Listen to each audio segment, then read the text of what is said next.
முக்கியமான ஒரு பாடத்துக்கு வந்திருக்கிறோம். අද යේසුස් වහන්සේ කොහොමද ඉන්නේ? இன்று இயேசு எப்படி இருக்கிறார்? ඒක තමයි අද පණිවිඩය. அதுதான் இன்றைய செய்தி. එළිදරව් පොතේ පළවෙනි පරිච්ඡේදයේ வெளிப்படுத்தல் புத்தகத்திலே முதலாவது அதிகாரம் 12 වෙනි පදයේ ඉඳලා අපි බලන්න යනවා. 12வது வசனத்திலே இருந்து நாங்கள் வாசிக்க போகிறோம். අද යේසුස් වහන්සේ කොහොමද ඉන්නේ? இன்று இயேசு எப்படி இருக்கிறார்? ඉස්සර කොහොමද හිටියේ ඒවා අපිට වැඩක් නැහැ. முன்பு எப்படி இருந்தார் என்பது எங்களுக்கு தேவையில்லை. ඒ කියන්නේ උන්වහන්සේ අවුරුදු 33මාරක් මිනිස්සෙක් හැටියට ඇවිල්ලා හිටියානේ. ஆண்டவர் 33.5 வருடம் ஒரு மனிதனாக இந்த பூமியில வந்திருந்தார் தானே. එතකොට උන්වහන්සේ කොහොමද හිටියේ කියන එක අපේ මේ පාඩමට වැඩක්ම නැහැ. அந்த மனிதனா இருந்த அந்த தன்மை இந்த பாடத்துக்கு எங்களுக்கு தேவையில்லாத ஒரு விடயம். හැබැයි අද බොහෝ ක්‍රිස්තියානිකාරයෝ මොනවද කරන්නේ? ஆனால் अनेक கிறிஸ்தவர்கள் என்ன செய்கிறார்கள்? අර අවුරුදු 33මාර උන්වහන්සේ මිනිස්සෙක් හැටියට ඇවිල්ලා උන්නා නේද? அந்த 33.5 வருஷமாக ஒரு மனுஷனாக வந்து இயேசு இருந்தார் தானே. ඒ හැඩරුවෙන් යේසුස් වහන්සේව මවලා තියාගෙන ඉන්නේ. அந்த உருவத்திலே அந்த வடிவத்திலே அவரை நினைத்துக் கொண்டு இன்று இயேசுவை பார்க்கிறார்கள். එතකොට යේසුස් වහන්සේ කතා කරා නේද? அப்பொழுது இயேசு பேசினார் தானே. ඒ විදියටම යේසුස් වහන්සේ අදත් කතා කරනවා වගේ තමයි හිතන් ඉන්නේ. அதே போல இயேசு இன்றும் பேசுகிறார் என்று நினைத்துக் එතකොට கொண்டிருக்கிறார்கள். යේසුස් වහන්සේ මේම කරට අත දැම්මා. அப்போ இயேசு எங்களுடைய தோள் மேல அப்படி கையை போட்டுக் கொண்டார். යෝහන් වැරගෙන ලයේ ඒත්තු කරලා තියාගත්තා. யோவானை எடுத்து அப்படியே மார்போடு சேர்த்து அணைத்து வைத்துக் கொண்டார். කෝටු කැල්ලක් අරගෙන මේ පොළවේ එක එක ඒවා ලිව්වා අරුන් ඇවිල්ලා අර වෛශ්‍යාවේ අහුවෙච්ච ගෑණිව මේ කොන් කරනකොට சின்ன ஒரு தடியை எடுத்துக்கொண்டு அந்த நிலத்திலே இருக்கிற எல்லாவற்றையும் நிலத்திலே எழுதினார். அந்த விபச்சாரம் செய்த பெண்ணை வைத்துக்கொண்டு ඇවිද ගිහිල්ලා මිනිසුන්ට යහපත කර කර ගියා. நடந்து போய் ஜனங்களுக்கு நன்மைகளை செய்தார். ටුවර් පෙන්නුවා. டூர் காட்டினார். වරන් යන් යුදේවට කියලා එක්කන් ගියා. வா போவோம் யூதேயாவுக்கு என்று அழைத்து சென்றார். බෝට්ටුවේ නැගලා ඒකට ගියා. படகிலே ஏறு அக்கறைக்கு போனார். දුක් වුණා. துக்கப்பட்டார். සතුටු වුණා. சந்தோஷப்பட்டார். තරහ ගියා. கோபம் வந்தது. ඔය විදියටම යේසුස් වහන්සේව අදත් සමහරු මවලා තියාගෙන ඉන්නේ. இந்த விதமாக இன்றும் இயேசுவை இப்படி இந்த வண்ணமாக ஜனங்கள் பார்த்து கொண்டிருக்கிறார்கள். ඉතින් විශේෂයෙන්ම අපි වගේ පෙන්තකොස්තකාරයෝ තමයි ඕනවට වඩා ඔය දේවල් තියාගෙන ඉන්නේ. எங்களை போன்ற பெந்தகோஸ்த விசுவாசம் உள்ளவர்கள் தான் அநேகம் இப்படி உருவாக்கி பார்த்து கொண்டு இயேசுவை பார்த்து கொண்டு இருக்கிறார்கள். ඉතින් අපේ මිනිස්සුන්ට යේසුස් වහන්සේ එනවා. அப்ப எங்களுடைய ஜனங்களுக்கு இயேசு வருகிறார். කාමරාසට රිංගනවා. அறைக்குள்ளே வருகிறார். ඇන්දේ අපි හාන්සි වෙලා ඉන්න ඇන්දේ ඉඳ ගන්නවා. நாங்கள் அப்படியே சாய்ந்து இருக்கிற அப்படியே அந்த படுக்கையிலே அவரும் வந்து அமர்ந்து கொள்ளுகிறார். ගිය පාර මං කිව්වේ போன வாரம் நான் சொன்னேன், உங்களுக்கு ஞாபகம் இருக்கிறா? එකේ කියනවා යේසුස් වහන්සේගේ කකුල අරන් ඔඩොක්කේ තියාගෙන හක්වෙන් තෙල් කුප්පිය අරගෙන ආලේප කරලා මාසකින් සනීප වෙයි කියනවා වෙද මහත්තයා වගේ. அப்படியே அவருடைய காலை எடுத்து மடியில் வைத்துக்கொண்டு அவருடைய பாக்கெட்டில் இருந்து ஒரு எண்ணெய் எடுத்து அப்படியே ஒரு எண்ணெய் எல்லாம் பூசி ஒரு விதமாத்தையாவை போல அதை பரிகாரமெல்லாம் பண்ணியிருக்கிறார். හරිද? මේ වගේ යේසුස් වහන්සේ ගැන අද ගොඩක් අය කතා කරනවා. இப்படி இயேசுவை குறித்து அநேக விதமான கற்பனைகளை வளர்த்து வைத்திருக்கிறார்கள். අද අපි බලන්න යන්නේ මොනවද දන්නවද? இன்று நாங்கள் பார்க்க போது என்னது தெரியுமா? යේසුස් වහන්සේත් එක්ක අවුරුදු 3මාරක් ළඟින් ඉඳලා இயேசுவோடு 3.5 வருஷம் இயேசுவோடு பக்கத்திலேயே இருந்து යේසුස් වහන්සේගේ ලයේ පවා ඒත්තු වෙලා හිටපු යෝහන්, இயேசுனுடைய மார்பிலே சாய்ந்திருந்த அந்த யோவான் අද යේසුස් වහන්සේ ඉන්න විදිහ දැක්කහම இன்று இயேசு இருக்கிற அந்த விதத்தை கண்ட உடனே ඔහුට මොනවද උනේ? அவனுக்கு என்ன நடந்தது? කියවන්න 17 වෙනි පදේ පොඩ්ඩක් මට. 17வது வசனத்தை வாசியுங்கள். நான் அவரை கண்டபோது செத்தவனை போல அவருடைய பாதத்திலே விழுந்தேன். මම උන්වහන්සේ දුටු විට මල කෙනෙකු මෙන් උන්වහන්සේ පාමුල වැටුණෙමි. මම උන්වහන්සේව දුටු විට நான் அவரை கண்டபோது මලෙක් වගේ මැරුණා වගේ මං වැටුණලු. செத்தவனை போல அவருடைய பாதத்திலே விழுந்தேன். හොඳට අහගන්න.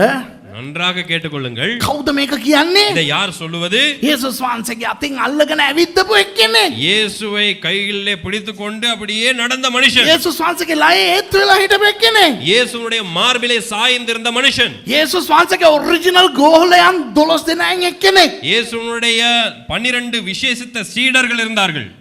அதிலே ஒருத்தர். යේසුස් වහන්සේට ළඟ වෙලා හිටපු 3 දෙනායින් එක්කෙනෙක්. இயேசுவுக்கு ரொம்ப நெருக்கமா இருந்த 3 பேரிலே ஒருவர் අවුරුදු 60කට පස්සේ යේසුස් වහන්සේව දකිනවා. 60 வருடங்களுக்கு பின்னர் இயேசுவை காண்கிறார். දැකපු ගමන් කිව්වේ මේ යේසුස් අවුරුදු 60ක් මේ මම ආව දැක්කේ නෑනේ කියලා දුවකට ගිහිල්ලා උන්වහන්සේව බදාගෙන ලයෙත් උනේ නෑ. 60 வருஷத்துக்கு அப்புறம் கண்டனா இயேசுவே 60 வருஷத்துக்கு அப்புறம் உங்களை காண்றேன் அப்படின்னு ஓடி போய் அப்படியே கட்டி பிடிச்சி அவருடைய மார்பிலே சாயவில்லை. දැකලා கண்டு මැරිලා වගේ වැටුණා. செத்தவனை போல விழுந்தான். தொடர்ந்து வாசிங்க. ඊට පස්සේ බලන්න මොනවද වෙන්නේ කියලා. அப்பொழுது அவர் தம்முடைய வலது கரத்தை என் மேலே வைத்து என்னை நோக்கி பயப்படாதே. கொஞ்சம் இருங்க. சரி කියවන්න සිංහලෙන් කියන්න. එවිට උන්වහන්සේ තමන් දකුණත මා පිට තබා කියනසේක්. බය නොවෙන්න. යේසුස් වහන්සේ මේ මැරිලා වගේ වැටුණ එක අපිට දකුණු අත තියලා කියනවා. இந்த செத்தவனை போல விழுந்தவனின் மேல் இயேசு தன்னுடைய வலது கையை வைத்து சொல்லுகிறார். කියවන්නකෝ. பயப்படாதே, நான் முந்தினவரும் பிந்தினவரும் உயிருள்ளவருமாய் இருக்கிறேன். බය නොවෙන්න. මම පළවෙනියා සහ අන්තිමයාය. ජීවමානු තැනැත්තාය. මම මැරුණෙමි. නමුත් බලව මම දැන් සදාකාලටම ජීවත්ව සිටිමි. මරණයද පාතාளද යතුර මට ඇත්තේය. மரித்தேன், ஆனாலும் இதோ சதாகாலங்களிலும் உயிரோடு இருக்கிறேன். ஆமேன். நான் மரணத்துக்கும் பாதாளத்துக்கும் உரிய திறவுகோள்களை உடையவராயிருக்கிறேன். යේසුස් වහන්සේ කියනවා இயேசு சொல்லுகிறார், බය වෙන්න එපා බං. பயப்படாதே, මම මැරුණා නැවත නැගිට්ටා. நான் மரித்தேன் ஆனாலும் உயிரோடு எழுந்தேன். දැන් මේ තත්ත්වේ ඉන්නේ කියලා. இன்று இப்போ நான் இந்த நிலைமையில இருக்கிறேன். එහෙම කිව්වයින් පස්සෙත් அப்படி சொன்னதுக்கு பிறகும் යොහන් නැගිටලා බදාගත්තේ නෑ. யோவான் எழுந்து அப்படியே இயேசுவை கட்டி அணைக்கவில்லை. මොකද ඉච්චරට උන්වහන්සේ මහිමාන්විතව හිටියා. காரணம் அந்த அளவுக்கு இயேசு மகிமை உள்ளவராக இருக்கிறார். ඕගොල්ලන්ට එක දෙයක් මං කියලා ඊට පස්සේ පටන් ගන්නවා. நான் உங்களுக்கு ஒரு விடயத்தை சொல்லிவிட்டு மிகுதியான விடயங்களுக்கு நாங்கள் போவோம். මම පෙන්තකොස්ත පාස්ටර් කෙනෙක් තමයි. நான் ஒரு பெந்தகோஸ்த விசுவாசம் உள்ள ஒரு பாஸ்டர் தான். දර්ශන ස්වප්න විශ්වාස කරන එකෙක් තමයි. தரிசனம் சொப்பனங்களை விசுவாசிக்கிறவன் தான். හැබැයි යේසුස් වහන්සේව කාටවත් දකින්න බෑ. ஆனால் இயேசுவை யாராலும் பார்க்க முடியாது. කවුරු හරි කිව්වනම් මං යේසුස් වහන්සේව දැක්කා කියලා யாராவது சொன்னால் நான் இயேசுவை கண்டேன் என்று சொன்னால் එක්කෝ ඒගොල්ලෝ දේව දූතෙක්ව දැකලා ඇති. ஒன்று அவன் தேவன் தூதனை கண்டிருக்கலாம். එහෙම නැත්නම් යේසුස් වහන්සේ උන්වහන්සේගේ මහිමය සෑහෙන්න අඩු කරලා පෙන්නලා ඇති. இல்லாவிட்டால் ஆண்டவர் அவருடைய மகிமை அப்படியே நன்றாக குறைத்து அப்படியே கொஞ்சம் ஒரு நிழலை மாதிரி ஒரு விடயத்தை காண்பித்திருப்பார். මෙතන කවුරු හරි ඉන්නවනම් இந்த இடத்துல யாராவது நீங்கள் இருந்தால், නෑ පාස්ටර් මං දැක්කා. இல்ல பாஸ்டர் நான் கண்டேன், ඔගොල්ලෝ කියන්නේ බොරු. நீங்கள் சொல்லுவது பொய். පාස්ටර් එහෙම කියන්න එපා මං දැක්කා. ஐயோ பாஸ்டர் நீங்க அப்படி சொல்லாதீங்க, நான் கண்டேன். එහෙනම් ඔගොල්ලෝ දන්නේ නැතෝ කියන්නේ. அப்படின்னா நீங்க தெரியாம சொல்றீங்க. ඔගොල්ලෝ දේව දූතෙක්ව දැකලා ඇති. நீங்க ஒரு தேவ தூதனை கண்டிருப்பீங்க. අනේ නෑ පාස්ටර් මෙතන තව්වක් තිබ්බා. ஐயோ இல்ல பாஸ்டர், இந்த கையில அப்படியே ஒரு துவாரம் இருந்தது. නෑ උන්වහන්සේට මෙතන ගැව්වේ නෑනේ. ஆனா அந்த இயேசுவுக்கு இந்த இடத்துல துவாரம் வர்றதுக்கு இந்த இடத்துல ஆணி அடிக்கப்படவில்லையே, මෙතන ගහලා ඇති. இந்த இடத்துல அடிக்கப்பட்டிருக்கும். ඔව් පාස්ටර් එදත් කියලා දුන්නා ඒක. ஓ பாஸ்டர் நீங்க அன்னைக்கு சொல்லி கொடுத்தீங்க. ඊට පස්සේ ගිහලා මම යාඥා කළා ස්වාමීන් ආපහු වෙන්නන්න මම අත කියලා. அப்ப நான் நீங்க சொன்னதுக்கு அப்புறம் நான் ஆண்டவரே திருப்பி ஒருக்கா கையை காட்டுங்க ஆண்டவரே அப்படின்னு நான் ஜெபிச்சேன். එතකොට දැක්ක ඇත්තට මෙතන තියෙන්නේ තව්ව. ஆமா, அப்ப நான் உண்மைக்கும் கண்டேன் இந்த இடத்துல தான் துவாரம் இருக்கு. එහෙම ඔගොල්ලෝ කියනවනම් அப்படி நீங்கள் சொன்னால் ඔගොල්ලෝ කියන්නේ බොරුවක් නෙවෙයි. நீங்கள் சொல்வது பொய் அல்ல, අමු පචයක්. பச்சை பொய்.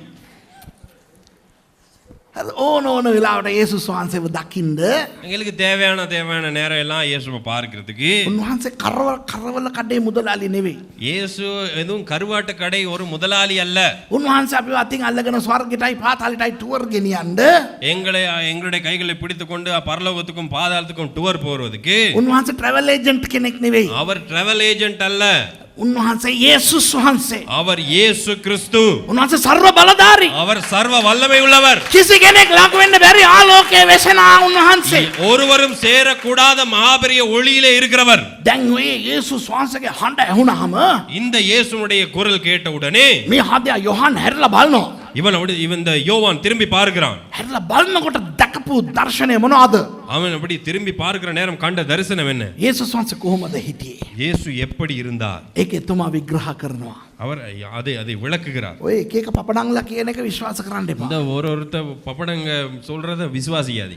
බයිබලයේ තියෙන විදිහට මම උගන්වන්නම් යේසුස් වහන්සේ අද කොහොමද ඉන්නේ කියලා. வேதத்திலே இருக்கிற வண்ணமாக இயேசு இப்பொழுது எப்படி இருக்கிறார் என்பதை நான் கற்றுக் கொடுக்கிறேன். 12 වෙනි පදේ කියවන්න බලන්න. 12வது வசனத்தை வாசியுங்கள். அப்பொழுது என்னுடனே பேசின சத்தத்தை பார்க்க திரும்பினேன். திரும்பின போது 7 பொன் குத்து விளக்குகளையும் එකල මා සමග කතා කළ ශබ්දය කිමෙක්දයි බලන්ට හැරුණෙමි. එසේ හැරුණ කල රන් පාරුක් සතක්ද அந்த குத்து விளக்குகளின் மத்தியில் මත්තිය. ඕකේ. දැන් යේසුස් වහන්සේ කොතනද හිටගෙන ඉන්නේ? இப்ப இயேசு எந்த இடத்திலே நின்று கொண்டிருக்கிறார்? පහන් රුක් 7ක් තියෙනවා. 7 பொன் குத்து விளக்குகள் இருக்கிறது. ඒවායේ මැද උන්වහන්සේ හිටගෙන ඉන්නේ. அந்த 7 பொன் குத்து விளக்குகளின் நடுவிலே இயேசு இருக்கிறார். දැන් 20 වෙනි පදේ අපි බැලුවානේ පහන් රුක් 7 කියන්නේ මොකද්ද කියලා. இப்ப நாங்க 20வது வசனத்தில் நாங்கள் பார்த்தோம் தானே அந்த 7 பொன் குத்து விளக்குகள் என்றால் என்னென்று? කාටද කියන්න පුළුවන්? මොකද්ද පහන් රුක් 7 කියන්නේ මොකද්ද? සභාවන් 7. 7 சபைகள். සභාවන් 7 මැද උන්වහන්සේ හිටගෙන ඉන්නවා. 7 சபைகளின் மத்தியிலே இயேசு நின்று கொண்டிருக்கிறார். 7 කියන්නේ සම්පූර්ණත්වය. 7 என்றால் முழுமையை குறிக்கும். සභාවන් 7 කියන්නේ සෑම සභාවක්ම.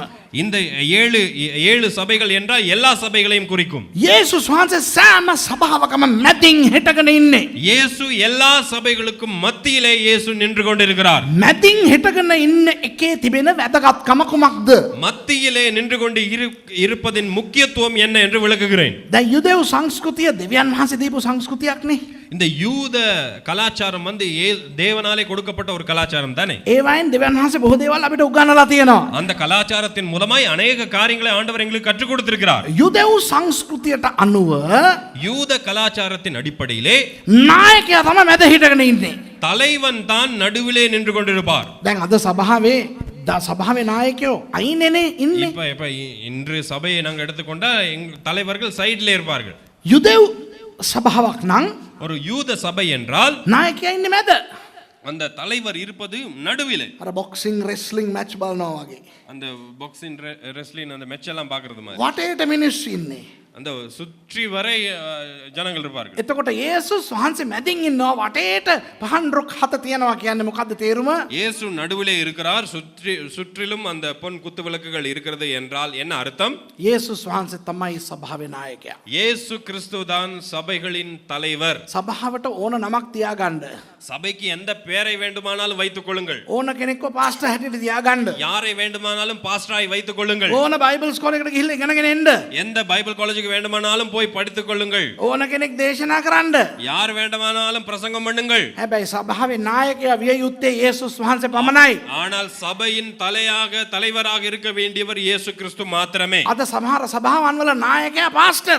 இன்று நிறைய சபைகளிலே தலைவர் பாஸ்டராய் இருக்கிறார். තවත් සභාවන් වල නායකයන් කොමිටුව.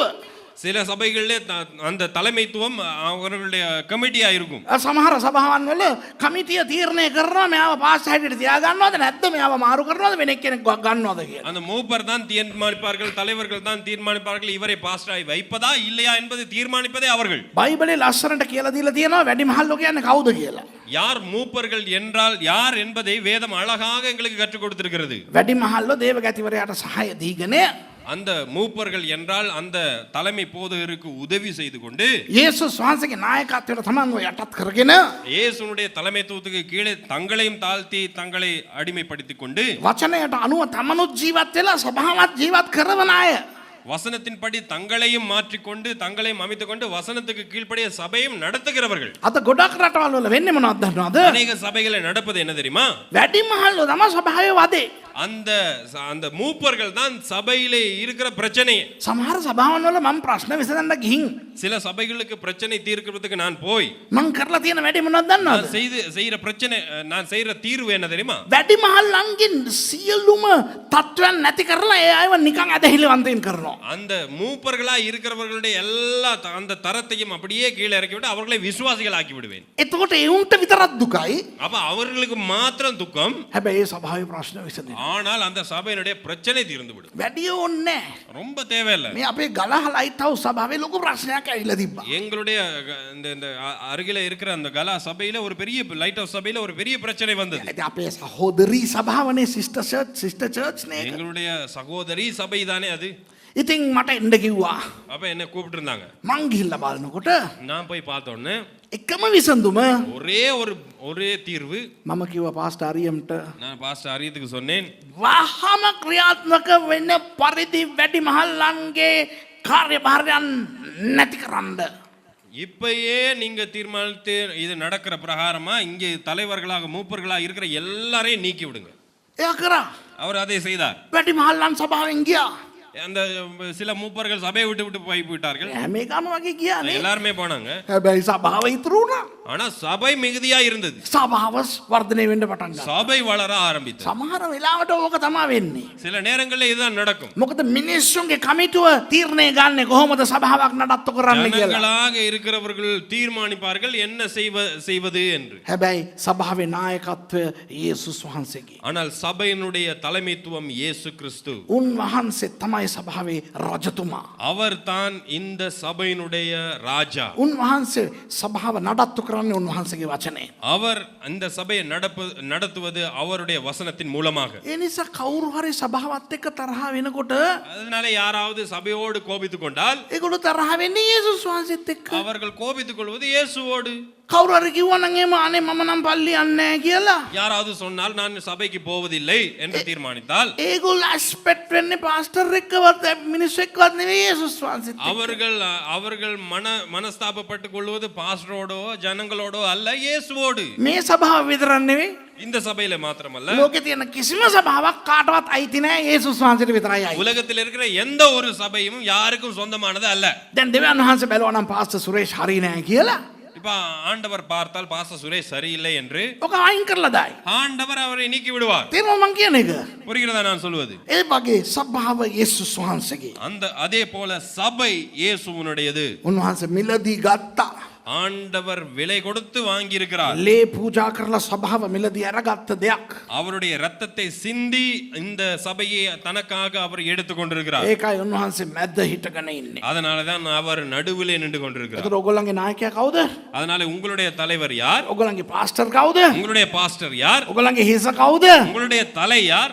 යේසුස් වහන්සේ. இயேசு கிறிஸ்து. ආමෙන්. ஆமென். රයිට්. ඊළඟට நிலையங்கி தரித்து மார்பருகே පොත අවසර මිලම ඕවන්න පො නිලයි අංගි තරිත්ත. ඒ පහන් රුක් මැද Tamanගේ පාදය දක්වා වස්ත්‍රයක් පැළඳ. පාදය දක්වා වස්ත්‍රයක් පැළඳගෙන ඉන්නවලු යේසුස් වහන්සේ. அவருடைய பாதம் வரை ஒரு வஸ்திரத்தை தரித்துக் கொண்டிருக்கிறாராம். ඒ වස්ත්‍රය මොකක්ද කියලා මම හොඳට හොයලා බැලුවා. அந்த வஸ்திரம் என்ன என்று நான் உங்களுக்கு நன்றாக தேடி பார்த்தேன். நான் උත්තම පූජකයාගේ වස්ත්‍රය. பிரதான ஆசாரியனுடைய அங்கி. දැන් ඕගොල්ලෝ දන්නවා இப்போ உங்களுக்கு தெரியும், ඊශ්‍රායල් වල හිටියා ලෙවිවරු. இஸ்ரவேலிலே இருந்தார்கள் ஒரு லேவியர்கள். ඒ ලෙවිවරුන්ගේ ආරෝන්ගේ පෙළපතින් එන අය උත්තම පූජකවරු හැටියට පරිවර්තනය වෙනවා. அந்த வம்சத்திலே, அந்த லேவிய வம்சத்திலே வருகிறவர்கள் பிரதான ஆசாரியர்களாய் இருந்தார்கள். ආරෝනුடைய வம்சத்திலே வருகிறவர்கள் பிரதான ஆசாரியர்களாய் வருவார்கள். ලෙවි ගෝත්‍රිකයන් සියලුම දෙනා නිකං පූජකවරු වෙනවා. அந்த லேவி கோத்திரத்திலே வருகிறவர்கள் ஆசாரியர்களாக மாத்திரம் இருப்பார்கள். දැන් යේසුස් වහන්සේ ඇඳගෙන හිටපු වස්ත්‍රය இயேசு அந்த அணிந்திருந்த அந்த வஸ்திரம் ආරෝන් ඇඳපු වස්ත්‍රයකුත් නෙවෙයි. ஆரோன் அணிந்த அந்த வஸ்திரமும் அல்ல, අර උත්තම පූජකයන් ඇඳගෙන හිටපු වස්ත්‍රයකුත් නෙවෙයි. அந்த பிரதான ஆசாரியர்கள் உடுத்துகிற அந்த அங்கியும் அல்ல. ඉතින් මම බැලුවා මොකද්ද මේ උත්තම පූජකවරයා හැටියට මොන වස්ත්‍රයක්ද උන්වහන්සේ පැනගෙන ඉන්නේ කියලා. அப்படி என்றால் ஒரு பிரதான ஆசாரியனாக இயேசு என்ன அங்கியை அணிந்து கொண்டிருந்தார் என்று தேடி பார்த்தேன். මේක තමයි මෙල්කී සෙදෙක් ඇඳගෙන හිටපු වස්ත්‍රය හා සමාන වස්ත්‍රය.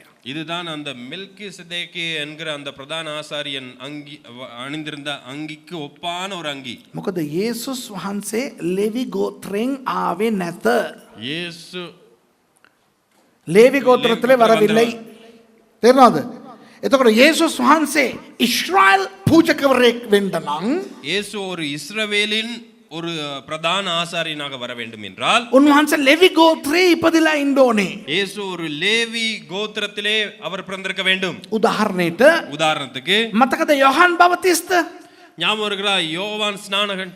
එයා ලෙවි ගෝත්‍රයේ ඉපදුනේ. அவர் லேவி கோத்திரத்திலே பிறந்தவர். එයාගේ තාත්තා සෙකරියා පූජකවරයෙක්. මතකද? அவருடைய தகப்பன் அந்த சகரியா ஒரு பிரதான ஒரு ஆசாரியன். හැබැයි යේසුස් වහන්සේ මොන ගෝත්‍රයේද ආවේ? இயேசு கிறிஸ்து எந்த கோத்திரத்திலே வந்தார்? යුදා ගෝත්‍රේ.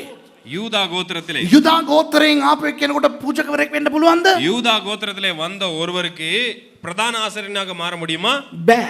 முடியாது. ඒ නිසා அதனாலே උන්වහන්සේ මෙල්කිසෙදෙක්ගේ පෙළපතින් ආපු පූජකවරයෙක්. மெல்கிசதேக்கு என்கிற அந்த பிரதான ஆசாரியனுடைய அந்த வம்சத்திலே வந்த ஒரு ஆசாரியர். ඔහු ගැන උත්පත්ති 14 කතා කරලා තියෙනවා. ஆதியாகமம் 14வது அதிகாரத்திலே அவரை குறித்து பேசப்படுகிறது. මෙල්කිසෙදෙක් කියලා රජ කෙනෙක් හිටියා. மெல்கிசதேக்கு என்கிற ஒரு ராஜா இருந்தான். ஷாலேம் කියන රටේ රජවරයා. ஷாலேம் என்கிற ஒரு நாட்டினுடைய ராஜா. ඒ ஷாலேம் රට තමයි වර්තමාන ජෙරුසலேමය. அந்த சாலேம் என்கிற நாடு தான் இப்பொழுது தற்காலத்திலே எருசலேம் என்று சொல்லப்படுகிற அந்த நகரம். ඒ මෙල්කිසෙදෙක්ට ආබ්‍රහම් සියලුම දේවල් වලින් දසයෙන් කොටස පවා දුන්නා. அந்த மெல்கிசதேக்கு அந்த ஆபிரகாம் சகலவற்றிலும் காணிக்கை கொடுத்தான், தசம பாகம் கொடுத்தான் என்று நாங்கள் வேதத்திலே வாசிக்கிறோம். අලුත් කිවිසුමේ තිබෙන හෙබ්‍රෙව් කියන පොතේ புதிய ஏற்பாட்டிலே இருக்கிற 7வது 8வது அதிகாரங்களை நாங்கள் வாசித்து பார்த்தால் මෙල්කිසෙදෙක් ගැන කතා කරලා තියෙනවා. மெல்கிசதேக்கை குறித்து பேசப்படுகிறது, ඒත් සමග කියලා තියෙනවා. அதோடு பேசப்படுகிறது යේසුස් වහන්සේගේ උත්තම පූජකත්වය පැමිණෙන්නේ මෙල්කිසෙදෙක්ගේ පෙළපතින් කියලා. இயேசு கிறிஸ்துவனுடைய அந்த பிரதான ஆசாரியருடைய அந்த தன்மை வருவது அந்த மெல்கிசதேக்கினுடைய வம்சத்தின் மூலமாக என்று. දැන් ඕගොල්ලෝ හිතන්න පුළුවන් அப்ப நீங்கள் நினைக்கலாம், අපිට මොකෝ මොන පෙළපතින් ආවා? எங்களுக்கு என்ன எந்த கோத்திரத்துல வந்தா? පළවෙනි ප්‍රශ්නේ முதலாவது பிரச்சனை, අපිට මෙලෝ සසරත් තේරෙන්නේ නැහැ. ஒண்ணுமே புரியுதில்ல. ලේවිලු லேவின்றாரு, ආරෝන්ගේ පෙළපතලු ஆரோனுடைய வம்சம்ன்றாரு, මෙල්කිසෙදෙක්ලු மெல்கிசதேக்குன்றாரு. යේසුස් වහන්සේ ආරෝන්ගේ පෙළපත නෙවෙයිලු இயேசு ஆரோனுடைய வம்சத்துல வரலையா? මෙල්කිසෙදෙක්ලු மெல்கிசதேக்கா මේ බයිබලේ කියලා තියෙන නිකන් වස්ත්‍රයක් ඇඳපු පළියට මෙච්චර පදයක් දෙනවා මේ පාස්ටර් සුරේෂ් சும்மா අපේ. ஒரு வஸ்திரத்தை உடுத்தினதுக்கு இவ்வளவு பிரச்சனையா அப்படி? නෑ இல்லை, මේකේ ලොකු ආත්මික අර්ථයක් තියෙනවා. இதுல ஒரு பெரிய ஆவிக்குரிய ரகசியம் ஒன்று இருக்கிறது. මොකද දන්නවද ඒ අර්ථය? அந்த அர்த்தம் என்ன தெரியுமா? මිත්‍රවරුනි ඔබටයි මටයි පූජකවරු වෙන්න බෑ. உங்களுக்கும் எனக்கும் ஆசாரியர்களாக மாற முடியாது. ඇයි දන්නවද? ஏன் தெரியுமா? පළවෙනි එක අපි යුදෙව්ව නෙවෙයි. நாங்கள் யூதர்கள் அல்ல முதலாவது. දෙවෙනි එක අපි ලේවි ගෝත්‍රයෙන් ආවේ නෑ. இரண்டாவது, நாங்கள் லேவி கோத்திரத்திலே வரவில்லை. ඒ නිසා දෙයියනේ අපිට පූජකවරු වෙන්න බෑ. அதனால எங்களுக்கு ஆசாரிய தொழில் ஆசாரியர்களாக மாற முடியாது. නෑ ඉතින් අපි ගැලවීම ලැබලා ආත්මික ඊශ්‍රායල් උනාන්නේ. அப்ப நாங்க ரட்சிக்கப்பட்டு நாங்க ஆவிக்குரிய இஸ்ரவேலர்களாய் மாறிவிட்டோம் தானே? ඒත් බෑ කිරිකොකා. அப்படியே இருந்தாலும் எங்களுக்கு முடியாது. අපිට පූජකවරු වෙන්න බෑ. எங்களுக்கு ஆசாரியர்களாக மாற முடியாது. මොකද අපි ආත්මිකව වෙනස් වුණා. நாங்கள் ஆவிக்குரிய ரீதியிலே மாறி இருக்கிறோம். භෞතිකව වෙනස් වුන්නේ නෑනේ. நாங்கள் எங்களுடைய மாம்சீக ரீதியிலே நாங்கள் மாறவில்லை. දැන් අපි ආත්මිකව අපි ඔක්කොම කෙල්ලෝ. இப்ப ஆவிக்குரிய ரீதியிலே நாங்கள் எல்லாருமே ஆண்களா இருக்கட்டும், நாங்கள் எல்லாரும் பெண்கள். මොකද යේසුස් වහන්සේගේ මනමාලිය. காரணம் இயேசு கிறிஸ்துவனுடைய மணவாட்டி. ඉතින් මම ඉතින් ආත්මික කෙල්ලෙක් නිසා කියලා කෙල්ලන්ව බදා ගන්න බෑනේ. நான் ஆவிக்குரிய ஒரு பெண் தானே அப்படி என்று நான் பெண்களை எல்லாம் போய் அப்படியே தழுவ முடியாது. මං කෙල්ලන්ව බදා ගත්තොත් நான் பெண்களை தழுவி கொண்டால் ඒක වැරදි. அது பிழை. මොකද මං කොල්ලෙක්. அதுக்கு காரணம் நான் ஒரு ஆண். එනා වෙන්න එපා ඉස්සර හරි මං කොල්ලෙක්නේ. இப்ப சிரிக்காதீங்க, நான் முன்பு சரி ஒரு ஒரு பையன் தானே. හරි අහන්න මම කොල්ලෙක්. நான் ஒரு பையன். මං කෙල්ලන්ව බදා ගන්න බෑ. நான் பெண்களை தழுவ முடியாது. හරිද? ඉතින් මට කියන්න බෑ.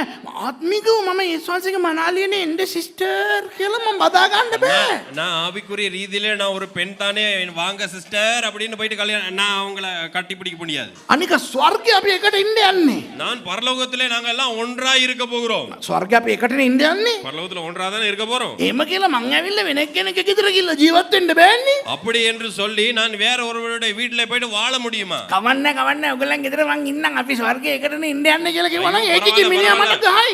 ஐயோ பரவாயில்ல பரலோகத்துல எல்லாம் ஒன்னா தானே வாழ போறோம், நாங்க ரெண்டு பேரும் எல்லாம் ஒன்னா வாழுவோம் அப்படின்னு சொல்லி வேற ஒருத்தருடைய வீட்டுல இருக்க முடியாது, அவன் அடிப்பான். ඒවා ස්වර්ගය තියාගන්න. இது எல்லாம் அதெல்லாம் பரலோகத்துல. මෙහෙ බෑ. இங்க முடியாது. ඒ වගේ அதே போல අපි ආත්මික ඊශ්‍රායල් நாங்க ஆவிக்குரிய இஸ்ரவேலர்கள். භෞතික ඊශ්‍රායල් නෙවෙයි. பௌதிக ரீதியிலே மாம்சிக ரீதியிலே நாங்கள் இஸ்ரவேலர்கள் அல்ல. ඒ නිසා අපිට පූජකවරු වෙන්න බෑ. அதனாலே பிரதான ஆசாரியர்களாக எங்களுக்கு மாற முடியாது. පූජකවරු වෙන්න බැරි නම් ஆசாரியர்களாக மாற முடியாது என்றால் දෙවියන් වහන්සේට නමස්කාර කරන්න බෑ.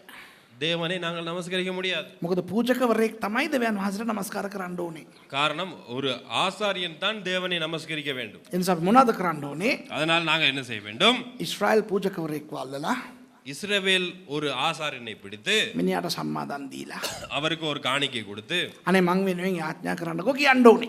ஐயோ எனக்காக ஜெபித்துக் கொள்ளுங்களே, எனக்காக கொஞ்சம் ஒரு பழியை ஏறிடுங்களே அப்படி என்று அவரிடத்தை கேட்க வேண்டும். එතකොට ඌ ගිහිල්ලා அப்பொழுது அவர் போய் ඔයගොල්ලන්ගේ නම කියලා உங்களுடைய பேரெல்லாம் சொல்லி සිරිසේනයාය නමහ සුභායාය නමක ලක්ෂ්මියාය නමක කියලා ඔයගොල්ලෝ වෙනුවෙන් කියන්න ඕනේ. சுப்பிரமணியமாக நமக, அப்புறம் வெங்கடாச்சலம், හරිද මං කියන එක? ඕකනේ වෙන ආගම් වල වෙන්නේ. நமஸ்காரத்தை ஏறடிக்கணும். වෙන ආගම් වල වෙන්නේ. வேறு மதங்கள்ல நடக்குது தானே, ඒ වගේ වෙයි. அது மாதிரி நடக்கும். යේසුස් වහන්සේ මොනවද කරේ? அது இயேசு என்ன செய்தார்? හොඳට අහගන්න. நன்றாக கேட்டுக்கொள்ளுங்கள். උත්තම පූජක ධූරය පිළිබඳව මාතෘකාවේ பிரதான ஆசாரியன் என்கிற அந்த தலைப்பிலே උන්වහන්සේ යුදෙව්කම පැත්තකින් තියලා அந்த ஆண்டவர் என்ன செய்தார்? அந்த யூத தன்மையை ஒருபுறம் வைத்துவிட்டு ඊශ්‍රායල් වරුන්ව පැත්තකින් තියලා இஸ்ரவேலர்களை ஒரு பக்கம் வைத்துவிட்டு ඊශ්‍රායල් වරයෙක් නොවන මෙල්කිසෙදෙක්ගේ පෙළපතින් තමන්ගේ උත්තම පූජකත්වය දරාගෙන இஸ்ரவேலர்கள் அல்லாத ஒரு குழுவாய் இருந்த அந்த மெல்கிசதேக்கினுடைய வம்சத்திலே ஒரு பிரதான ஆசாரியனாக வந்து ඊශ්‍රායල් නොවන අපිව උන්වහන්සේ යටතේ පූජකවරු කරලා තියෙනවා. இஸ்ரவேலர்கள் இல்லாமல் இருந்த இஸ்ரவேலராய் இல்லாத எங்களை ஆண்டவர் ஆசாரியர்களாக மாற்றி இருக்கிறார். තේරෙනවද? புரிகிறதா? அது යේසුස් වහන්සේ ඊශ්‍රායල් වරුන්ව පැත්තකින් තියපු එකම අවස්ථාව. இஸ்ரவேலர்களை இயேசு ஒரு பக்கத்திலே வைத்த ஒரே சந்தர்ப்பம். අපේ දෙවියන් වහන්සේ ඊශ්‍රායල් වරුන්ගේ දෙවියන් වහන්සේ. எங்களுடைய ஆண்டவர் இஸ்ரவேலின் தேவன். හරිද? சரிகிறது. ඊශ්‍රායල් තුලින් තමයි හැම ආශිර්වාදයක්ම අපිට. இஸ்ரவேல் மூலமாகத்தான் எங்களுக்கு எல்லா ஆசீர்வாதங்களும். හැබැයි එකම එක ආශිර්වාදයක් ஆனால் ஒரே ஒரு ஆசீர்வாதம் අපිට ආවේ ඊශ්‍රායල් වරුන් හරහා නොවේ. எங்களுக்கு இஸ்ரவேலர்கள் மூலமாக கிடைக்கவில்லை, මෙල්කිසෙදෙක් හරහා. மெல்கிசேதேக்கு என்கிற அந்த மனுஷன் மூலமாக. ඒක තමයි අපිට අද ලැබිලා තිබෙන පූජක ධූරය. அதுதான் எங்களுக்கு கிடைத்திருக்கிற அந்த பிரதான ஆசாரியனுடைய தன்மை. මේක ඇත්තට ඔයගලන්ට තේරුණොත් இது உண்மையிலே உங்களுக்கு புரிந்திருந்தால் ඔයගොල්ලෝ දෙවියන් වහන්සේට ස්තුති කරයි. நீங்கள் ஆண்டவருக்கு நன்றி செலுத்துவீர்கள். යේසුනේ ඔබ වහන්සේට ස්තුති වේවා. පටන් ගැනීමේදී නම්ම අන්‍ය ජාතීන් වන අපි ගැන ඔබ වහන්සේ සැලසුම් කරගෙන ඉඳලා තියෙනවා. ஆண்டவரே, ஆரம்பத்தின் முதல் ஆதி முதல் அந்நிய ஜாதிகளாக இருந்த எங்களை குறித்து நீங்கள் திட்டம் வைத்திருக்கிறீர்கள். ඒ නිසා අද අපි යාඥා කරන්න අපි වෙනුවෙන් කවුරුත් යාඥා කරන්න ඕනේ. அதனால எங்களுக்காக யாரும் ஜெபிக்க தேவையில்லை என்று ඕගලන්ට නමස්කාර කරන්න පුළුවන්. உங்களுக்கு நமஸ்கரிக்க முடியும், යාඥා කරන්න පුළුවන්. ஜெபிக்க முடியும், දෙවියන් වහන්සේත් එක්ක ඍජුවම සම්බන්ධ වෙන්න පුළුවන්. ஆண்டவரோடு நேரடியாக தொடர்பை ஏற்படுத்திக் கொள்ள முடியும். ආමෙන්. ஆமென். ඒක තමයි යේසුස් වහන්සේ කුරුසියේ මැරෙනකොට அதுதான் இயேசு சிலுவையிலே மரிக்கிற நேரத்திலே අතිශුද්ධ ස්ථානයයි ශුද්ධ ස්ථානයයි වෙන් කරන ඒ තිරය ඉරුනේ. அந்த அதிபரிசுத்த ஸ்தலத்தையும் பரிசுத்த ஸ்தலத்தையும் பிரிக்கிற அந்த திரை கிழிந்தது. මොකද ආය තිරයක් ඕනේ හැමෝම යේසුස් වහන්සේ තුල අතිශුද්ධ ස්ථානය තුලට යන්න පුළුවන්. காரணம், அந்த திரை இன்றி தேவையில்லை, யார் வேண்டுமானாலும் அதிபரிசுத்த ஸ்தலத்துக்கு போக முடியும் என்கிற ஒரு பெரிய ஒரு வாசல் திறக்கப்பட்டது. එතකොට යේසුස් වහන්සේ සභාවේ නායකයාණෝ හැටියට මැද හිටගෙන ඉන්නවා. இயேசு சபையினுடைய தலைவராக மத்தியிலே இருக்கிறார். උත්තම පූජකයාණෝ හැටියට හිටගෙන ඉන්නවා. பிரதான ஆசாரியராக நின்று கொண்டிருக்கிறார். උන්වහන්සේ යටතේ අපි පූජකවරු හැටියට ඉන්නවා. அவருக்கு கீழே நாங்கள் ஆசாரியர்களாக இருக்கிறோம். ඊළඟ එක බලන්න. அடுத்த வசனம். மார்பருகே பொற்கச்சை கட்டியிருந்த රන් පටියක් ලාය බැඳගෙන සිටි රන් පටියක් ලයේ බැඳගෙන. ලයේ රන් පටියක් බැඳගෙන ඉන්නවා. மார்பருகே ஒரு ஒரு தங்க ஒரு කච්චයි පොත් කච්චයි.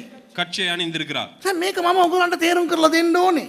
இதை நான் உங்களுக்கு விளக்கப்படுத்த வேண்டும். නිකන් හිතන්න එපා නිකන් ස්ටයිල් එකට උන්වහන්සේ මේ මොකද්ද මේ බ්‍රෙස්ට් ප්ලේට් එකක් දාගෙන ඉන්නවා කියලා. நீங்க சும்மா ஸ்டைலுக்கு ஏதோ மார்பில் ஏதோ அணிந்து இருக்கிறார் அப்படின்னு நினைக்காதீங்க. එක්කෙනෙක් මයින් ඇවිල්ලා ඇහුවා ஒருத்தர் ලන්ඩන් வந்து වල සිංහල එක්කෙනෙක් சிங்கள ஒருத்தர் லண்டன்ல வந்து ஒரு கேள்வி கேட்டார். මේ වගේ දේශනා කළා ඉවරනයින් පස්සේ இப்படி எல்லாம் பிரசங்கம் பண்ணி முடிச்சதுக்கு அப்புறம் පාස්ටර් අර මොකද්ද අර යේසුස් වහන්සේගේ බ්‍රැසියර් එක මොකද්ද කියලා මයින් பாஸ்டர் அந்த இயேசுவோட அந்த பிரசியர் என்ன பாஸ்டர் அப்படின்னு. බ්‍රැසියර් නෙවෙයි උන්වහන්සේ හදගෙන හිටියේ බ්‍රෙස්ට් ප්ලේට් ඉංග්‍රීසියෙන් කියන්නේ. හරිද? ප්ලේට් එක. அது ஒரு கச்சை ஒன்று. හරිද? රන් ලය වැස්මක්. ஒரு பொன்னாலே செய்யப்பட்ட ஒரு கச்சை. ඒකේ තේරුම මං කියලා දෙන්න ඕනේ. அதனுடைய அர்த்தத்தை நான் உங்களுக்கு விளக்கப்படுத்துகிறேன். දැන් යුදෙව් දැන් අපි දන්නවා අද ලංකාවේ එක එක තැන්වල අයියාලා ඉන්නවනේ. என்று எங்களுக்கு தெரியும் இந்த இலங்கையில ஒரு பெரிய பெரிய தலைகள் இருக்கிறது. නේද? සුදු මල්ලි பெரிய அந்த வெள்ள தம்பி ඔවර පේர் ඉருக்கு தானே இல்லையா?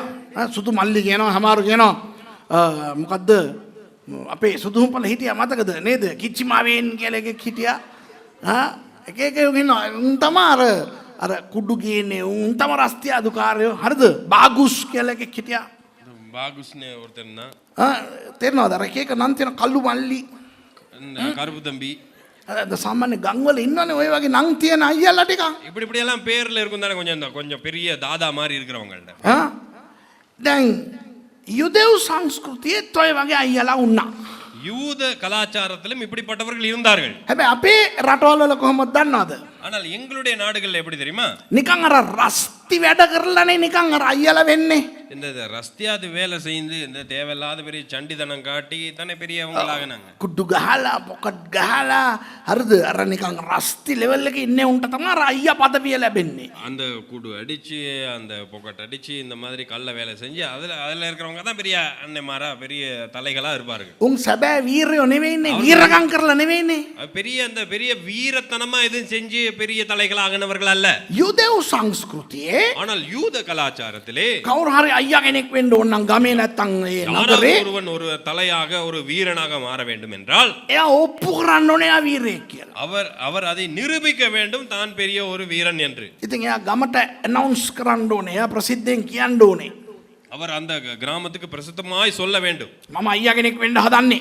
நான் ஒரு பெரிய தலைவனாக மாறப் போகிறேன். ලබන බ්‍රහස්පතින්දා 3ට வருகிற வியாழக்கிழமை 3 மணிக்கு ගමේ පිට්ටනියේ இந்த எங்களுடைய மைதானத்தில் இந்த கிராமத்தில் இருக்கிற மைதானத்தில் වැඩි මහල්ලන් ඉදිරිපිට இந்த மூப்பர்கள் முன்னாலே පුළුවන් අය එන්න. முடிந்தவர்கள் வாருங்கள். ඇවිල්ලා බලන්න මම නරියෙක් එක්ක සම්ඩු කරලා නරියව දිනන්න යනවා. நான் ஒரு நரியோடு போராடி அந்த நரியை நான் வெற்றி சிறக்க போகிறேன். නරියෙක් නැත්තම් හිවලෙක් නැත්තම් මොකෙක් හරි සතෙක්. நரி இல்லாட்டி வேற ஏதாவது கரடி புலி ஏதாவது සාමාන්‍යයෙන් சாதாரணமாக ගවයන් ගෙන හරක් ගෙනවා. இந்த பெரிய எருதுகளை கொண்டு வருவார். අං තියනේ උන්. එතකොට මෙයා ඒකව මෙල්ල කරපුවාම කියයි வாவ் මෙයා වීරයෙක්. அந்த அதை எப்படியாவது இவர்கள் அதை அடக்கினார்கள் என்றால் அவர் பெரிய ஒரு வீரனாகி விடுவார். ඉතින් ඒ මෙල්ල කිරීමට පාවිච්චි කරන සතා අනුවත් அந்த அந்த மிருகம் அதை பாவிக்கிற அந்த மிருகங்களை கூட ඒ වගේම මෙයාගේ තනතුර අනුවත් இவருடைய தரத்தின் அடிப்படையிலே එයා දින්නොත් அதை அவர் வெற்றி கொண்டால் එයාට ලය වැස්මක් දෙනවා. அவருக்கு ஒரு ஒரு ஒரு மார்க்கவசத்தை கொடுப்பார்கள். ඒ කියන්නේ එයා ඒ හරකව මෙල්ල කරා නැත්තම් සමහර වෙලාවට කොටියෙක් සිංහෙක් වලසෙක් ඒ වගේ උන්වත් මේවා කරනවා. ஒரு சிங்கம் இல்லாட்டி ஒரு பெரிய கரடி இந்த மாதிரி பெரிய ஏதாவது ஒரு மிருகத்தை கூட சில நேரம் அவர்கள் ஜெயித்திருப்பார்கள். එතකොට ඒ පිට්ටනියේ වැඩි මහල්ලෝ කියනවා හොඳයි මේ සිරිසෝම කියන එක දැන් මේ වගේ කරපු නිසා අපි සිරිසෝමට දෙනවා මෙන්න මේ ලය වැස්ම. அப்போ அந்த மூப்பர்கள் எல்லாம் என்ன செய்வார்கள் சேர்ந்து இந்த சுப்பிரமணியம் இந்த மிருகத்தை வெற்றி கொண்டதுனால அவருக்கு நாங்கள் ஒரு பெரிய ஒரு கவசத்தை நாங்கள் கொடுக்குறோம். ඉතින් එයා මොනවද කරන්නේ? අපේ රෙස්ලිං ගහන උන් කරනවා වගේ ඒක අරගෙන මේව පෙන්නලා හැමෝටම පෙන්නලා ඊට පස්සේ ඒක ගැට ගහ ගන්නවා. அப்போ அவர் என்ன செய்வார்? அதை எல்லாம் அந்த ரெஸ்லின்ல எல்லாம் எடுத்து காட்டுற மாதிரி அந்த பெருசா எல்லாத்தையும் எடுத்து காண்பித்து விட்டு அதை அப்படியே அணிந்து கொள்வார். එතනින් පස්සේ ආ රියල් අයියා කෙනෙක්. එයාට அதுக்கப்புறம் அவர் ஒரு பெரிய வீரனாக மாறி விடுவார். හරිද? දැන් එයා සාමාන්‍ය පුරවැසියෙක් නම් அவர் ஒரு சாதாரண ஒரு மனுஷனாய் இருந்தால் ஒரு சாதாரண ஒரு மக்கள் ஜனத்துல ஒரு மனிதனாய் இருந்தால் ලය වැස්ම දෙන්නේ ලෝකඩ වලින්. அந்த மார்க்கவசத்தை கொடுப்பது வெண்கலத்திலே. හරිද? එයා පොඩ්ඩක් සල්ලිකාරයෙක් නම් அவர் கொஞ்சம் பணக்காரராக இருந்தால் එයාට පුළුවන් රිදී වලින් හදා ගන්න සිල්වර් මෙඩල්.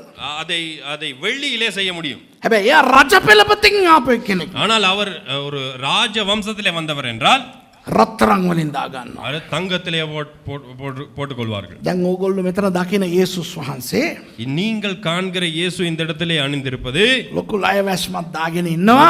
பெரிய மார்க்கவசத்தை அணிந்திருக்கிறார் රත්තරන් වලින්. தங்கத்திலே. ඒකෙන් පෙන්න කරන උන්වහන්සේ රජතුමා. அதிலே காண்பிக்கப்படுவது என்ன? இயேசு ராஜா. ඒ රජතුමාගේ ජයග්‍රහණය තමයි ඔය ලයිව් ඇස්මින් ප්‍රකාශ වෙන්නේ. அந்த ராஜாவுடைய வெற்றி தான் அந்த மார்க்கவசத்திலே காண்பிக்கப்படுகிறது. මොකද උන්වහන්සේත් සතෙක් එක්ක සටන් කරලා දින්නා. காரணம் இயேசுவும் ஒரு மிருகத்தோடு போராடி ஜெயித்தார். මොකද ඒ සතා? அந்த மிருகம் எது? කවුරුත් සටන් කරන්න බය වෙන යක්ෂයා. யாரும் போராட பயப்படுகிற பிசாசு. හොඳට මතක තියාගන්න. நன்றாக ஞாபகம் வைத்துக் கொள்ளுங்கள். ආයේ යේසුස් වහන්සේ යක්ෂයාව පරාජයට පත් කරන්න දෙයක් නැහැ. இனி இயேசு பிசாசை தோற்கடிப்பதற்கு ஒன்றும் இல்லை. උන්වහන්සේ යක්ෂයාව පරාජය කරලා ඉවරයි. இயேசு அந்த பிசாசை தோற்கடித்து முடித்து விட்டார். ඒ නිසා අද යේසුස් වහන්සේ ඒ ජයග්‍රාහික ලයවැස්ම රන් ලයවැස්ම පැලඳගෙන ඉන්නේ. அதனால இன்று அவர் அந்த வெற்றி சிறந்த அந்த மார் கவசத்தை அணிந்து கொண்டிருக்கிறார். දැන් තේරෙනවද මොකද්ද කියලා ඒක? இப்ப புரிகிறதா அது என்னன்னு? ඕක දන්නේ නැත්නම් අපි නිකන් ඔහේ කියවගෙන යනවා ස්ටයිල් එකට දාගෙන ඉන්නවා කියලා හිතාගෙන. நாங்க அது தெரியாம வாசிச்சோம்னா நாங்க சும்மா வாசிக்கிட்டு இருப்போம்.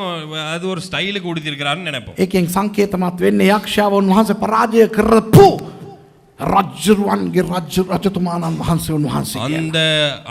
அந்த பிசாசை தோற்கடித்த அந்த ராஜாதி ராஜா அணிந்திருக்கிற அந்த மார்க்கவசத்தை அணிந்து கொண்டு இருக்கிறார். ඊළඟට යොහන් කියන එක බලලා මට hina යනවා. அடுத்து அவர் சொல்லுகிற யோவான் சொல்லுகிற விஷயத்தை பார்த்து எனக்கு சிரிப்பு தான் வருது. කියවන්නකෝ.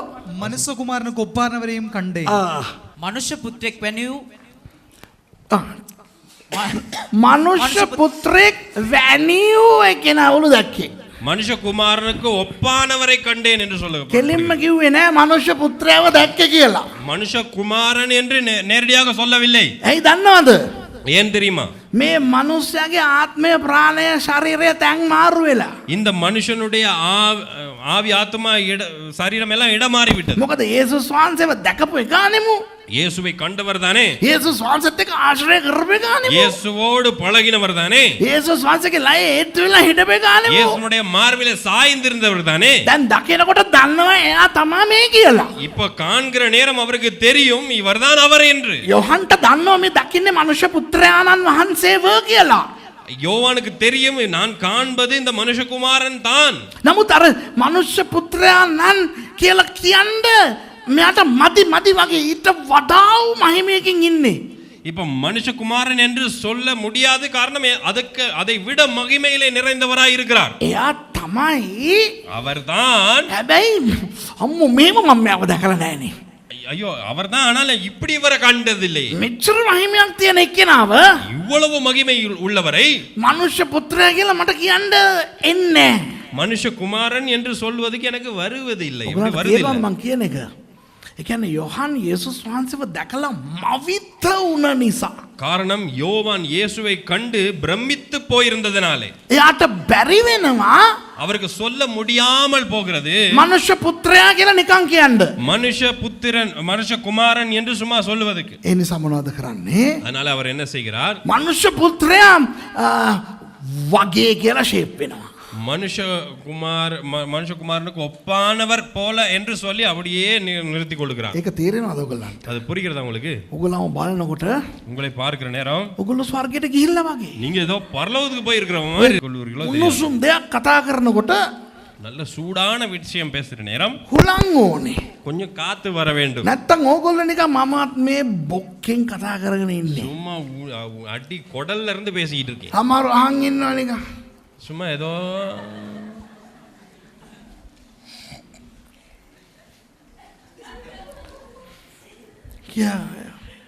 වඩ පේනවද? අපිට පේනවා මෙහෙනම් බලන්න. இங்க இருந்து பாக்குற நேரம் அப்படியே லட்சணம் தெரியுது. නම් කියන්නේ නැහැ මොකද රෙකෝඩ් වෙන නිසා. பேர் சொல்ல இல்லாத ரெக்கார்டிங் நடக்குது.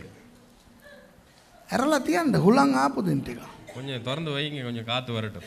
මනුෂ්‍ය පුත්‍රයා කියලා නිකන් කියන්න මෙයාට මදි වගේ. மனுஷ குமாரன் என்று சொல்லுவது இவருக்கு கொஞ்சம் ஏதோ போதாதது. ඒ නිසා වගේ කියලා කියනවා. அதனால அதுக்கு ஒப்பானவர் என்று சொல்லி முடிக்கிறார். ඊළඟට කියවන්න.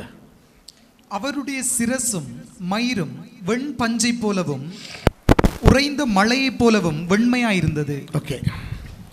උන්වහන්සේගේ හිස කෙස්ද සුදු ලොම් සහ හිමමෙන් සුදුය. මොකද යොහන්ට සුදු ලොම් සහ හිම ඔය දෙක තමයි සුදට සුදේ සුදු දේවල්. இப்ப யோவானுக்கு அந்த வெள்ளையாய் தெரிகிற காரியம் அந்த மேகமும் වෙන් පංචුම් පනි. வெண்பஞ்சும் பனியும். දැන් ඕක සුදු නෙවෙයි. යා දැක්කේ සුදු නෙවෙයි. அவர் கண்டது அந்த வெள்ளை நிறத்தை அல்ல. දැන් වර්ණ 7ක් තියෙනවා කියලා අපි කියනවා නේද? இப்ப 7 நிறங்கள் இருக்கிறது என்று நாங்கள் சொல்லுவோம் தானே. කී දෙනෙක් දන්නවද වර්ණ 7ක් තියෙනවා කියලා? எத்தனை பேருக்கு தெரியும் 7 நிறம் இருக்கு? හැබැයි ඇත්තට වර්ණ කීයක් තියෙනවද? ஆனால் எத்தனை உண்மைக்குமே எத்தனை நிறங்கள் இருக்கு? 9ක් තියෙනවා.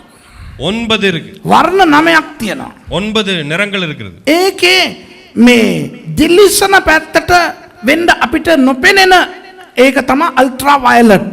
அதாவது அந்த வெண்மை மினுங்கக்கூடிய ஒரு நிறத்தின் பகுதிக்கு போனால் அதை நாங்கள் அல்ட்ரா வயலட் என்று சொல்வார்கள். අර අල්ලපු ගෙදර වයලට් අක්කා නෙවෙයි අල්ට්‍රා වයලට්. හරිද? பக்கத்து வீட்டு வயலட் அக்கா இல்ல. මොකද නැත්තම් කියයි පාස්ටර් අල්ලපු ගෙදර වයලට් අක්කා ගැන මොනවද කිව්වේ? அந்த பக்கத்து வீட்டு வயலட் அக்காவுக்கு வச்சு என்ன சொன்னீங்க? Ultra violet. Ultra violet. කළු පැත්තේ කළු වලට වඩා වූ ගැඹුරුම පාට තමයි ඉන්ෆ්‍රාරෙඩ්.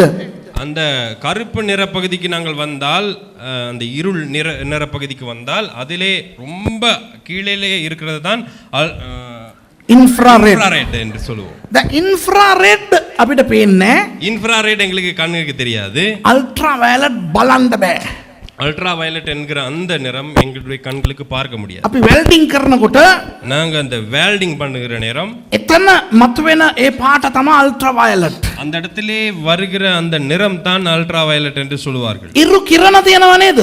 இந்த சூரிய கதிர்கள் வருகிறது ඒ කිරණ වලට පාටක් තියෙනවා ඒක තමයි අල්ට්‍රා වයලට්. அந்த கதிர்களுக்கு ஒரு நிறம் இருக்கிறது அந்த நிறம் தான் அல்ட்ரா வயலட் என்று சொல்வார்கள். ඕව බලන්න බැරි වුණාම තමයි அதெல்லாம் பார்க்க முடியாது என்பதனாலே தான் ඉන්ෆ්‍රාරෙඩ් ග්ලාස් එකක් දීලා කියනවා ඕක අස්සෙන් බලපන් කියලා. அதனாலே தான் இந்த இன்ஃப்ராரெட் கிளாஸை கொடுத்து சொல்லுவார்கள் இதன் மூலமாய் பாருங்கள். එතකොට ඒ අල්ට්‍රා වයලට් කිරණ ඒ ඉන්ෆ්‍රාරෙඩ් වලින් අඩු වුණාම එතන දේවල් අපිට පේන්න පටන් ගන්නවා. அதனாலே அந்த அல்ட்ரா வயலட் அந்த கதிர்க வீழ்ச்சிகள் அந்த இன்ஃப்ராரெட்லே பட்டு அதனுடைய அந்த தன்மை குறைக்கப்பட்டு எங்களுக்கு காண்பிக்கப்படுகிறது. යේසුස් වහන්සේව දකිනකොට උන්වහන්සේගේ සම්පූර්ණ පාට අල්ට්‍රා වයලට්. இயேசுவை முழுமையாக பார்க்கிற நேரம் அவருடைய நிறம் வந்து இந்த அல்ட்ரா வயலட். දේව දූතයන්ගේ පාටත් ඕක තමයි. தேவ தூதர்களுடைய நிறமும் இதுதான். ඒකයි මම විශ්වාස කරන්නේ නැත්තේ මේ එක එක දැක්කා කියලා කියනකොට. அதனால தான் இந்த ஒவ்வொருத்தருங்க சொல்றதே நான் நம்புவதில்லை இந்த அவரை கண்டேன் இவரை கண்டேன் என்று சொல்லுகிற நேரம். හරිද? එතකොට මෙතන ඒ සුදු හිස සහ කෙස් සුදේ සුදුලු. அவருடைய தலை மயிர் வெண்மையாய் இருந்தது என்று சொல்லப்படுகிறது. හිසයි தலையும். ඕකේ තේරුම මොකක්ද? அதன் அர்த்தம் என்ன? තේරුම් දෙකක් තියෙනවා. 2 அர்த்தங்கள் இருக்கிறது. හිස කෙස් සුදට සුදේ තියෙන්න හේතුව මොනවද දන්නවද? அந்த தலை மயிர் வெண்மையாய் இருப்பதற்கு காரணம் என்ன தெரியுமா? උන්වහන්සේට හරියට වයසයි. அவருக்கு நிறைய வயசு போயிடுச்சு. ඇත්තනේ. உண்மைதானே? ඇත්තනේ. உண்மைதானே? උන්වහන්සේ ඊයේ පෙරේදා ආපු එක්කනේ නෙවෙයිනේ. இப்ப அவர் நேற்று முந்தின நாள் வந்தவர் அல்லதானே? නේද? උන්වහන්සේට පටන් ගන්නවක් නෑ. அவருக்கு ஆரம்பம் இல்லை. බයිබලයෙන් අපි පරිවර්තනය කරන්න ඕනේ මේ දකින්න දර්ශන. நாங்க அந்த வேதத்தின் படி இந்த காணுகிற தரிசனத்தை நாங்கள் வியாக்கியானம் பண்ண வேண்டும். හිසකෙස් සුදු කියලා කියනකොට ඒකෙන් පෙන්වන්නේ වයස. அந்த தலை மயிர் வெண்மையாய் காண்பிக்கப்படுவதின் ஒரு பிரதிபலிப்பு என்னவென்றால் வயது. ඉතින් අපේ යේසුස් වහන්සේට වයසක් නැහැ. උන්වහන්සේ ගොඩක් පරණයි. எங்களுடைய இயேசுவுக்கு ஒரு வயது எல்லை அல்ல, அவர் ரொம்ப பழமையானவர். මම දන්නේ නැහැ සිංහලෙන් කොහමද කියලා. One of the names of God is Ancient of Days. යේසුස් වහන්සේට දෙන නම් වලින් එකක් තමයි பரணமை කෙනා කියන එක. இயேசுவுக்கு இருக்கிற பெயர்களிலே ஒன்றுதான் முக்காலத்திலே இருந்து வருகிறவர் என்று சொல்லப்படலாம். මට දැන් ඒ වුණාට උන්වහන්සේගේ ස්ටයිල් එක තරුණයි. ஆனால் அவருடைய ஸ்டைல் வந்து ரொம்ப புதுசு. උන්වහන්සේ පරණයි. அவர் பழையவர். ස්ටයිල් එක තරුණයි. ஆனால் அவருடைய ஸ்டைல் புதுமை. පරණේවත් පුළුවන්. பழையதும் முடியும். මොඩ්ඩේවත් පුළුවන්. புதியதும் முடியும். ඒකයි මම ඉස්සරත් කියලා තියෙනවා. அதான் நான் முன்பு சொல்லி இருக்கிறேன். සමහර දෙයියන්ට ඕවා බෑ. சில தெய்வங்களுக்கு இது முடியாது. සමහර දෙවිගොල්ලන්ට ඕගොල්ලෝ මොන වගේ සින්දු කියන්න ඕනේද දන්නවද? சில தெய்வங்களுக்கு சில பாடல்கள் எப்படி தெரியுமா பாட வேண்டும்?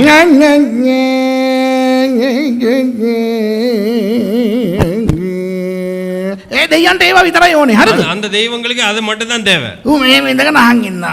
அப்படியே உட்காந்துக்கிட்டு அப்படியே දැකලා கேட்டுக்கிட்டே තියෙනවද භක්තිවන්තයින් ඉඳගෙන වීණාවක් තියාගෙන ඩං ඩං ඩටටටං இந்த பக்தர்கள் எல்லாம் உட்காந்துக்கிட்டு அப்படியே அடிச்சுக்கிட்டு அப்படியே தெய்வத்துக்கு දැකලා මාර සොමියට අහන් ඉන්න අහලා දැකලා තියෙනවද දෙයියෝ? அப்படியே நல்லா சொம்மியா கேட்டுக்கிட்டு இருப்பாங்க.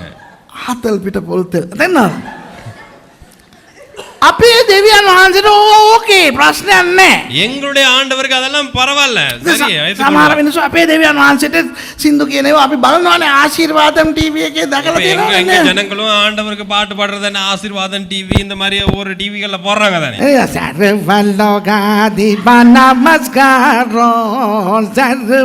සිංහල සින්දුවක් තියෙනවා පරණ.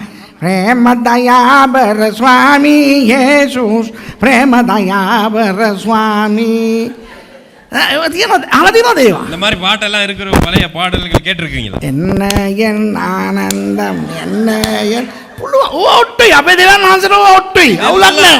இதெல்லாம் ஆண்டவருக்கு ஒட்டு அது ஏற்றுக்கொள்வார், பிரச்சனை இல்ல. ඒකට ඒක කියලා ඊළඟට அதை படித்து விட்டு அடுத்து අපට නොවේ ස්වාමීනි අපට නොවේ. எங்களுக்கு அல்ல கர்த்தாவே எங்களுக்கு அல்ல. අර අරයන්ට බෑවුවා.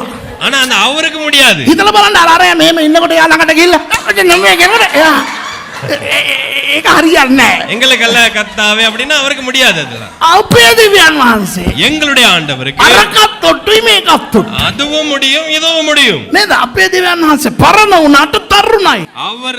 அவர் இளமையா இருந்ததுக்கு அவர் பழையவர். පරණ තරුණ අපේ දෙවියන් වහන්සේ. හරිද? ஆண்டவர் பழையமையானவர், புதுமையானவர், இளமையானவர். පඩග ඉල්ලමයි පඩග. හරිද? ඔය වෙන දෙවියන්ට බෑ. அது வேற தெய்வங்களுக்கு முடியாது. අපේ යේසුස් වහන්සේ. எங்களுடைய இயேசு கிறிஸ்து දැන් හිස සුදු. அவருடைய தலை. தலை வெண்மை ධර්මිෂ්ඨකම. நீதியை குறிக்கும். බයිබලයේ සුදු පාට සංකේතවත් කරන්නේ ශුද්ධකම සහ ධර්මිෂ්ඨකම. வேதத்திலே வெண்மை நிறம் பிரதிபலிப்பது நீதியையும் அதே போல பரிசுத்தத்தையும் குறிக்கும். තේරුණා? අපේ දෙවියන් වහන්සේ ධර්මිෂ්ඨයි. எங்களுடைய ஆண்டவர் நீதி நிறைந்தவர். උන්වහන්සේ වෙනස්කම් කරන්නේ. ஆண்டவர் வித்தியாசம் பாகுபாடு பார்க்கிறவர் அல்ல.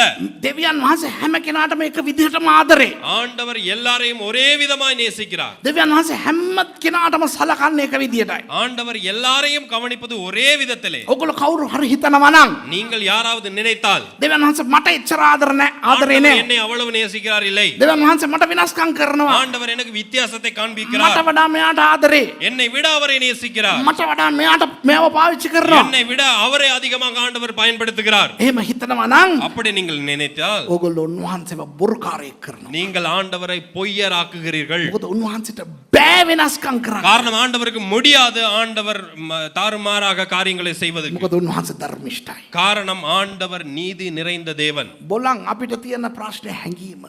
எங்களுக்கு இருக்கிற ஒரே பெரிய பிரச்சனை வந்து உணர்வு. නම විතරයි ඇදහිලිවන්තයා. எங்களுடைய பேர்ல தான் விசுவாசிகள். හැබැයි වැඩ කරන්නේ සම්පූර්ණයෙන්ම හැංගීමෙන්. முழுமையாக வேலை செய்வது எல்லாமே எங்களுடைய உணர்வின் அடிப்படையில். මට හැංගෙන්නේ නෑනේ දෙවියන් වහන්සේගේ ආදරේ. ஐயோ எனக்கு அந்த உணர்ச்சி வருது இல்லை, நான் உணர்றேன் இல்லையா ஆண்டவருடைய அந்த கிருபை. මට හැංගෙන්නේ නෑනේ උන්වහන්සේ කතා කරනවා වගේ. ஐயோ எனக்கு உணர்கிறேன் இல்லையே ஆண்டவர் என்னோடு பேசுவதை. මම කතා කරන එක උන්වහන්සේට ඇහෙනවා වගේ මට හැංගෙන්නේ නෑනේ. நான் பேசுவதை ஆண்டவர் கேட்கிறாரா இல்லையா என்பதை குறித்த ஒரு உணர்வு இல்லையே. එහෙනම් මොන ඉලව්වකටද අපි ඇදහිලිවන්තයෝ කියලා කියන්නේ? අපි හැංගීම්වන්තයෝ කියලා කියන්න පුළුවන්. அப்படி என்றால் எந்த இளவுக்கு நாங்கள் விசுவாசிகளாய் இருக்கிறோம்? අපි ඇදහිලිවන්තයින්. நாங்கள் விசுவாசிகள். දෙවියන් වහන්සේව බොරුකාරයෝ කරන්න එපා. ஆண்டவரை ஒரு பொய்யராக்க வேண்டாம். උන්වහන්සේ කියලා තියෙනවා. அவர் சொல்லி இருக்கிறார், අඩෝ තොපිව உன்னை මම මැව්වේ நான் படைத்தது තොපිට මම ආදරේ නිසා. உன்னை நேசிப்பதினாலே. හැංගෙන්නේ නෑ. ஆனாலும் உணர்வு இல்ல ஆண்டவரே. වෙන්න බෑ. இருக்காத ஆண்டவர். මේ මව இந்த என்ன මේ පණුවව இந்த புழுව පණුව නෙවෙයි බං තෝතෝ මිනිහෙක් මම මගේ ස්වරූපයෙන් සමානත්වයෙන් මවලා තියනවා. ඕයි බලවන් බයිවලේ. உன்னை புழுவா இல்லடா, உன்னை எந்த சுரூபமா எந்த உருவத்தின் அடிப்படையில் எந்த சாயலா உன்னை படைச்சு வச்சிருக்கேன். ඒක හැංගෙන්නේ නෑ. ஆண்டவரே ஆனாலும் உணர்கிறேன் இல்லையே. මොකක්ද මම කියන්නේ? என்ன தெரியுமா சொல்றாரு? ඔබ වහන්සේ බුරුකාරයෙක් ස්වාමීනි. நீர் ஆண்டவரே ஒரு பொய்யர் ஆண்டவரே. බුරුකාරය කරන්න එපා. ஆண்டவரை பொய்யராக்க வேண்டாம். උන්වහන්සේ ධර්මිෂ්ඨයි. ஆண்டவர் நீதி உள்ளவர். ඔගොල්ලෝ හැම කෙනාටම උන්වහන්සේ එක විදියකට ආදරේ. உங்கள் ஒவ்வொருவரையும் ஆண்டவர் ஒரே விதமாக ஆண்டவர் உங்கள் ஒவ்வொருவரையும் நேசிக்கிறார். උන්වහන්සේට ඔගොල්ලෝ සියලුම දෙනා එකම විදිහට වැදගත්. ஆண்டவருக்கு நீங்கள் எல்லாருமே ஒரே விதமாக முக்கியமானவர்களாய் இருக்கிறீர்கள். ඔගොල්ලෝ හොඳ නිසා නෙවෙයි. நீங்கள் நல்லவர்களாக இருப்பதனாலே அல்ல, උන්වහන්සේ ධර්මිෂ්ඨ නිසා. ஆண்டவர் நீதி உள்ளவராக இருப்பதனாலே. තේරෙනවද? උන්වහන්සේ අති සුද්ධයි. காரணம் ஆண்டவர் பரிசுத்தம் நிறைந்தவர். සුද්ධකම කියන්නේ මොකද්ද? பரிசுத்தம் என்றால் என்ன? මම කියලා දීලා තියෙනවා. நான் உங்களுக்கு சொல்லி கொடுத்திருக்கிறேன். කාඩෝෂ් හෙබ්‍රේව භාෂාවෙන්. காடோஷ் என்று சொல்லுவோம். හගියෝස් ග්‍රීක භාෂාවෙන්. கிரேக்க மொழியிலே ஹகியோஸ் என்று சொல்லுவார்கள். වෙන් වෙලා සිටීම. அதாவது பிரிந்திருப்பது. සියලුම දේට වඩා උන්වහන්සේ වෙන් වෙලා ඉන්නේ. எல்லாவற்றையும் விட்டு ஆண்டவர் பிரிந்திருப்பது. උන්වහන්සේ විතරයි. ஆண்டவர் மாத்திரமே. කාත් එක්කත් උන්වහන්සේ මිශ්‍ර වෙලා නැහැ. யாரோடும் அப்படி கலக்க மாட்டாத ஒருவர். කියවන්න அடுத்தது. அவருடைய கண்கள் அக்கினி ஜுவாலையை போல் இருந்தது. උන්වහන්සේගේ ඇස් ගිනි දැල්ලක් හා සමානය. දැන් උන්වහන්සේගේ ඇස් ගිනි දැල් වෙන්න මොකද්ද හේතුව? அவருடைய கண்கள் அக்கினி ஜுவாலையா இருப்பதற்கான காரணம் என்ன? මේක හොඳට අහගන්න මිත්‍රවරුනි. நன்றாக கேட்டுக்கொள்ளுங்கள். බයිබලයට අනුව வேதத்தின் படி ඇස් ගිනි දැල් වෙනවා කියන්නේ උග්‍ර කෝපය. அந்த கண்கள் அந்த அக்கினி மயமாக மாறுவது கோபம், உக்கிர கோபம். උන්වහන්සේ තරහෙන් ඉන්නේ. ஆண்டவர் கோபத்திலே இருக்கிறார். අද යේසුස් වහන්සේ තරහෙන් ඉන්නේ අහගන්න. ஆண்டவர் இன்று கோபத்திலே இருக்கிறார். ඕක තමයි යක්ෂයාට කියන්න කැමති නැත්තේ.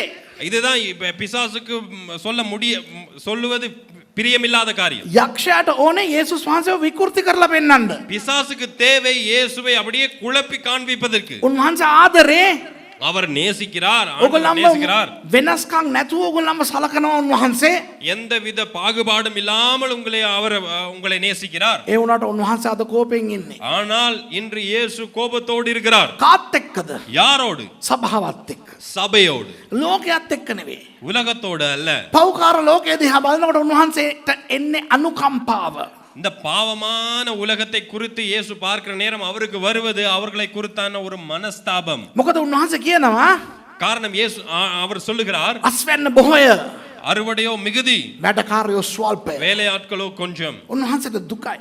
அவருக்கு துக்கம். හැබැයි උන්වහන්සේ සභාව මැද හිටගෙන ඉන්නවා. ஆனால் இயேசு சபையின் மத்தியிலே நின்று கொண்டிருக்கிறார். සභාවේ නායකයා හැටියට හිටියට උන්වහන්සේට ඕන විදියට සභාව වැඩ කරන්නේ නැහැ. இன்று அவர் சபையின் மத்தியிலே ஒரு தலைவராக நின்றும் இன்று சபை அவருக்கு தேவையான விதத்திலே நடந்து கொள்வது இல்லை. ඒ නිසා උන්වහන්සේට කෝපය. அதனாலே அவருக்கு இந்த சபையை குறித்து கோபத்திலே සභාවන් එක්ක උන්වහන්සේ තරහ වෙලා ඉන්නේ. சபைகளோடு இயேசு கோபித்துக் கொண்டிருக்கிறார். ඇයි කියන විස්තර ஏன் என்கிற அந்த விவரங்கள் සභා හතේ පණිවුඩ අපි බලන්න යනවනේ ලබන ඉරිදා ඉඳලා. இந்த வருகிற வாரத்தில் இருந்து இந்த 7 சபைகளுக்கான செய்திகளை நாங்கள் பார்க்க போகிறோம் தானே. එතකොට එකින් එක මං කියලා දෙන්න යනවා. அந்த நேரம் ஒவ்வொன்றாக உங்களுக்கு கற்றுக் கொடுக்கிறேன். මොන දේවල් නිසා සභාවත් එක්ක උන්වහන්සේ තරහ වෙලා ඉන්නවද කියලා. எதனாலே சபைகளோடு இயேசு கோபித்துக் கொண்டிருக்கிறார் என்பதை நான் விளக்கப்படுத்துகிறேன். හැබැයි දැන් හදිසි වෙන්න එපා. இப்பொழுது நீங்கள் அவசரப்பட வேண்டாம். දැනට දැනගන්න උන්වහන්සේ කෝපෙන් ඉන්නේ. ஆனால் இப்பொழுது தெரிந்து கொள்ளுங்கள், இயேசு சபையோடு கோபித்துக் கொண்டு கோபத்திலே இருக்கிறார். යක්ෂයාට මොනවද දන්නවද පෙන්වන්න ඕනේ? பிசாசுக்கு என்ன தெரியுமா காட்ட வேண்டும்? යේසුස් වහන්සේ සභාව ගැන තෘප්තියෙන් ඉන්න විදියට. இயேசு சபையை குறித்து திருப்தியாய் இருக்கிறார். ඒ නිසා හැම කෙනාම මොනවද දන්නවද කියන්නේ? அதனால எல்லாரும் என்ன சொல்லுவார்கள் தெரியுமா? අපේ සභාව මරු. எங்களுடைய சபை நல்ல சபை, අපේ සභාව නියමයි. எங்களுடைய சபை நல்ல ஒரு சபை. බලමු ලබන ඉරිදා ඉඳලා வருகிற ஞாயிற்றுக்கிழமையில இருந்து பார்ப்போம் අපේ සභාව නියමයිද හොඳයිද කියලා. எங்களுடைய சபை நல்ல சபையா கெட்ட சபையா. අද ඒ නිසා තමයි ඔය වගේ දේශනා යක්ෂයා දෙන්නේ නැත්තේ. அதனாலே தான் பிசாசு இந்த மாதிரியான செய்தி எல்லாம் கொடுக்க விட மாட்டான். මොකද මිනිස්සුන්ට ආස නැහැ ඔව අහන්න. காரணம் ஜனங்களுக்கு கேட்பதுக்கு பிரியமில்லை. මිනිස්සුන්ට අහන්න කැමති මොනවද දන්නවද? அவர்களுக்கு கேட்பதுக்கு விருப்பமான விடயங்கள் என்ன தெரியுமா? ඔයගොල්ලෝ ඕන ජංජාලයක් කරගෙන එන්න. நீ என்ன வேண்டுமானாலும் செய்துவிட்டு வா, යේසුස් වහන්සේ ඔයගොල්ලන්ට ආශිර්වාද කරනවා. இயேசு உன்னை ஆசீர்வதிக்கிறார். අද සභාවන්ට මිනිස්සු යන්නේ මොකටද දන්නවද? இன்று சபைகளுக்கு ஜனங்கள் போவது எதுக்கு தெரியுமா? සභාවට යන්නේ යම් දෙයක් ලබා ගන්න. நாங்கள் சபைக்கு போவது போது ஏதாவது ஒன்றை ஆண்டவரிடத்திலிருந்து ඒක பெற்றுக்கொள்வது. ඉංග්‍රීසියෙන් කියනකොට මාර ආකර්ෂණශීලී. அது அது ஆங்கிலத்தில் சொல்லுகிற நேரம் ஒரு ஒரு ஒரு நல்ல கவர்ச்சிகரமா இருக்கும். Come and receive. வாருங்கள் வந்து பெற்றுக்கொள்ளுங்கள். නෑ ඉංග්‍රීසියෙන් තමයි Come and receive. නෑ receive. Receive. God is giving you. Come and receive. ඉස්සර අර මුඹ මේකේ දාලා තිබ්බ Facebook එකේ. ඒක තමයි මං කියන්නේ මේක බාබුගේ නෙවෙයි. அது இந்த Facebookல போட்டிருந்தது. ඉස්සර මල්ලියට එනෙවුන් I repent කියනවා. අද එනෙවුන් I receive කියනවා. முன்பு சபைக்கு வருவது ஆண்டவரே ஐ ரிப்பெண்ட் என்று வருவார்கள், மனம் திரும்பி வருவார்கள். இப்பொழுது ஆண்டவரே உங்களிடத்திலிருந்து பெற்றுக்கொள்கிறேன் என்று வருகிறார். දන්නවද ඉස්සර පල්ලියට එනෙවුන් එන්නේ මොකටද දන්නවද? முன்பு சபைக்கு வருகிறவர்கள் எதுக்காக தெரியுமா வருவார்கள்? සුද්ධ වෙන්න. பரிசுத்தமாவதற்கு, දෙවියන් වහන්සේව සතුටටපත් කරන්න. ஆண்டவரை திருப்திப்படுத்துவதற்கு, යම් දෙයක් ස්වාමීන් වහන්සේ වෙනුවෙන් කරන්න. ஏதாவது ஒன்று ஆண்டவருக்காக செய்வதற்கு. දැන් පල්ලිය එන්නේ මොකටද දන්නවද? இன்று சபைக்கு எதுக்கு தெரியுமா வருகிறார்கள்? ගණ්ඩ எடுப்பதற்கு, අහන්න பெற்றுக்கொள்வதற்கு, ලබා ගන්න. பெற்றுக்கொள்வதற்கு. පාස්ටර්ස්ලා දේශනා කරන්නේ මොනවද දන්නවද? பாஸ்டர்மார் பிரசங்கம் பண்ணுவது என்ன தெரியுமா? දැන් ලබා ගන්න සූදානම් වෙන්න. இப்போ பெற்றுக்கொள்ள ஆயத்தமாயிருங்கள். දැන් දෙවියන් වහන්සේ ඔබට ලබා දෙන්න යනවා. இதா பெற்றுக் கொடுக்க போகிறார் ஆண்டவர். பெற்றுக்கொள் ලබා ගනින් තියන්න දැන් නැති වුණාම පිපිරුණත් කමක් නැහැ. பெற்றுக்கொண்டதுக்கு அப்புறம் வெடிச்சு சேதறனாலும் பரவாயில்ல. சைவ கடைக்கு போற மாதிரி போறானுங்க சர்ச்சுக்கு. தின்னு சும்மா கிடைக்கிற சாம்பார திங்கிற மாதிரி. අර සයිවර් කඩේට යන්නේ. සයිවර් කඩේ මාළු වලට වෙනම සල්ලි නෑනේ. ඉඩ්ලි දෙකක් ගත්තා නම් ඕන තරම් සාම්බාරු දෙනවා. ඒ වගේ අද සභාවන් සාම්බාරු දෙන සයිවර් කඩ වෙලා තියෙනවා. இன்று இந்த இட்லி கடைக்கு நாங்க போனோம்னா இட்லி 2 இட்லிக்கு எவ்வளவு வேணாலும் சாம்பார் எடுத்துக்கலாம் மாதிரி இன்றைக்கு சபைகள் இட்லி கடை போல மாறிவிட்டது. நமஸ்கார වෙලාවෙත් நமஸ்கார நேரத்துல கூட ලබා ගනින් දෙයියා ලබා ගනින් දෙයියා. பெற்றுக்கொள்ளுங்கள் பெற்றுக்கொள்ளுங்கள். නේද? දැකලා තියෙනවද? ප්‍රශංසා කරනකොටත් ලබා ගන්න දෙන්න. நமஸ்காரம் ஆண்டவருக்கு செலுத்த வேண்டிய நமஸ்காரத்திலும் கூட ஆண்டவரே தாரும் ஆண்டவரே தாரும் ஆண்டவரே. කොම ඉවර වෙලා. எல்லாம் முடிந்து விட்டு සර්විස් ඉවර වෙලා. நம் அந்த அந்த ஆராதனை முடிந்த பின்னர் ඊට පස්සෙත් එනවා ඉස්සරහට. அதுக்கு තවත් அப்புறம் ලබා ගන්න. அதுக்கு அப்புறமா எல்லாம் போலினா வரும் இன்னும் பெற்றுக்கொள்வதற்கு. අත් ඔළුවට අත තියලා දෙන්න ඕනේ. அப்படியே அப்படியே தலையில கையை வச்சு கொடு, பெற்றுக்கொள். ලබා ගන්නේ. பெற்றுக்கொள். මෙතනට ලබා ගන්නේ. இந்த இடத்துல பெற்றுக்கொள். මෙතනට ලබා ගන්නේ. இந்த இடத்துல பெற்றுக்கொள். මෙතනට ලබා ගන්නේ. இந்த இடத்துல பெற்றுக்கொள். මෙතනට ලබා ගන්නේ. இந்த இடத்துல பெற்றுக்கொள். அவருடைய பாதங்கள் உலைக்களத்தில் காய்ந்த பிரகாசமான வெண்கலம் போல் இருந்தது. උන්වහන්සේගේ පාද උඳුනක ගිනියම් කළ දිලිහෙන පිත්තල මෙන්ය. අර කලින් එකටයි මේකටයි සම්බන්ධයක් තියෙනවා.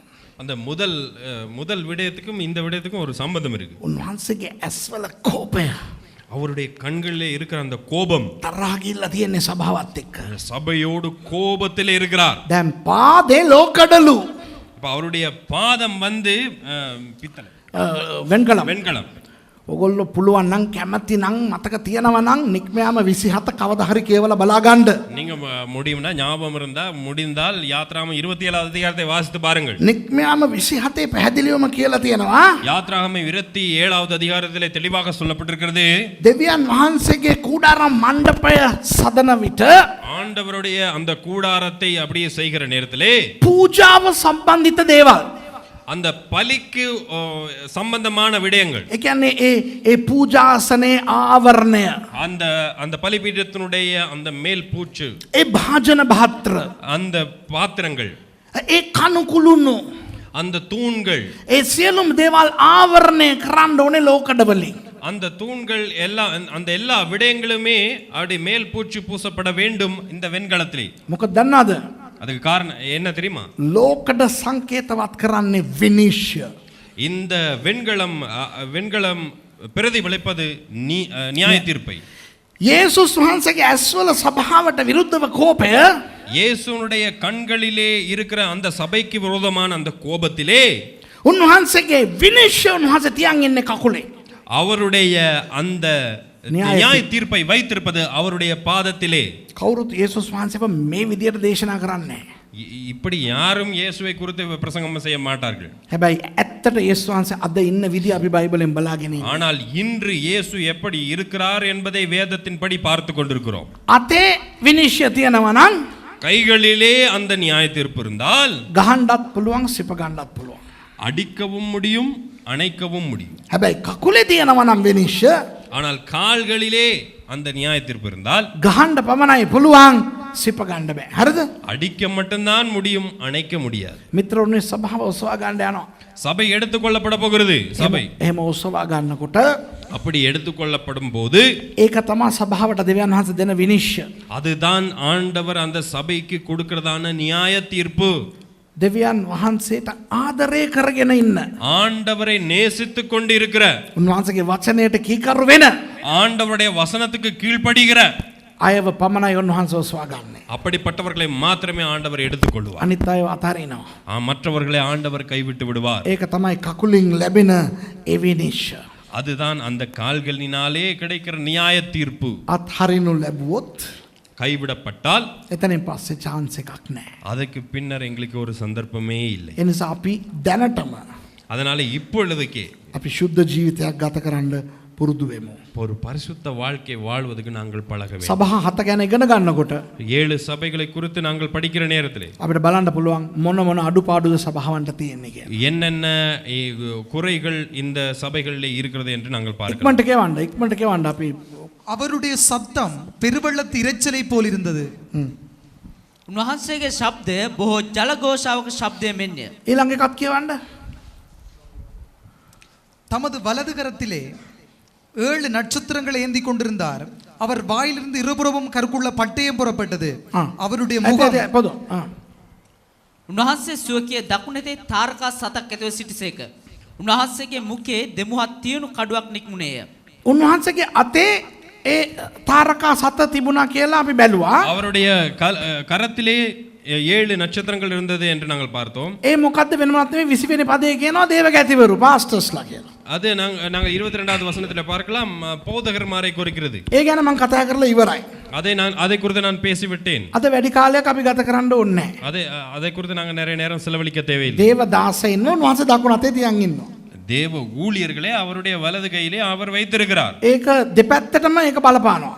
அது 2 பகுதிக்குமே அது ஒத்து போகும். ඇදහිලිවන්තයින් ඒ නිසා දේව දාසයින්ට විරුද්ධව කතා කරන්න හොඳ නැහැ. அதனால விசுவாசிகள் போதகர்களுக்கு விரோதமாய் பேசக்கூடாது. එයාගේ වැරදි තිබුණා නම් දෙවියන් වහන්සේට කියලා පාඩුවේ ඉන්න. அவர்களிடத்தில் பிழை இருந்தால் அவர்களை குறித்து தேவனிடத்திலே சொல்லிவிட்டு பேசாமல் இருந்து விடுங்கள். දෙවියන් වහන්සේ බලාගයි. ஆண்டவர் பார்த்துக் கொள்வார். පාස්ටර්ස්ලාත් මෙතන ඉන්නෝනේ අපි. இந்த இடத்துல பாஸ்டர்மாரும் இருக்கிறோம் தானே, අපිත් පරිස්සම් වෙන්න ඕනේ. நாங்களும் கவனமா இருக்க வேண்டும். මොකද අපි නක කියන්න බෑ අපි දෙවියන් වහන්සේගේ අතේ ඉන්නේ. நாங்க ஆண்டவருடைய வலது கரத்துல இருக்கோம், சரியா? එහෙම නෙවෙයි අපි පරිස්සම් වෙන්න ඕනේ. அப்படி அல்ல, நாங்க கவனமா இருக்க வேண்டும். ඈත ඉන්න එක්කෙනාට වඩා අත ළඟ ඉන්න එක්කෙනා අතේ ඉන්න එක්කෙනාට ගුටි වැඩි.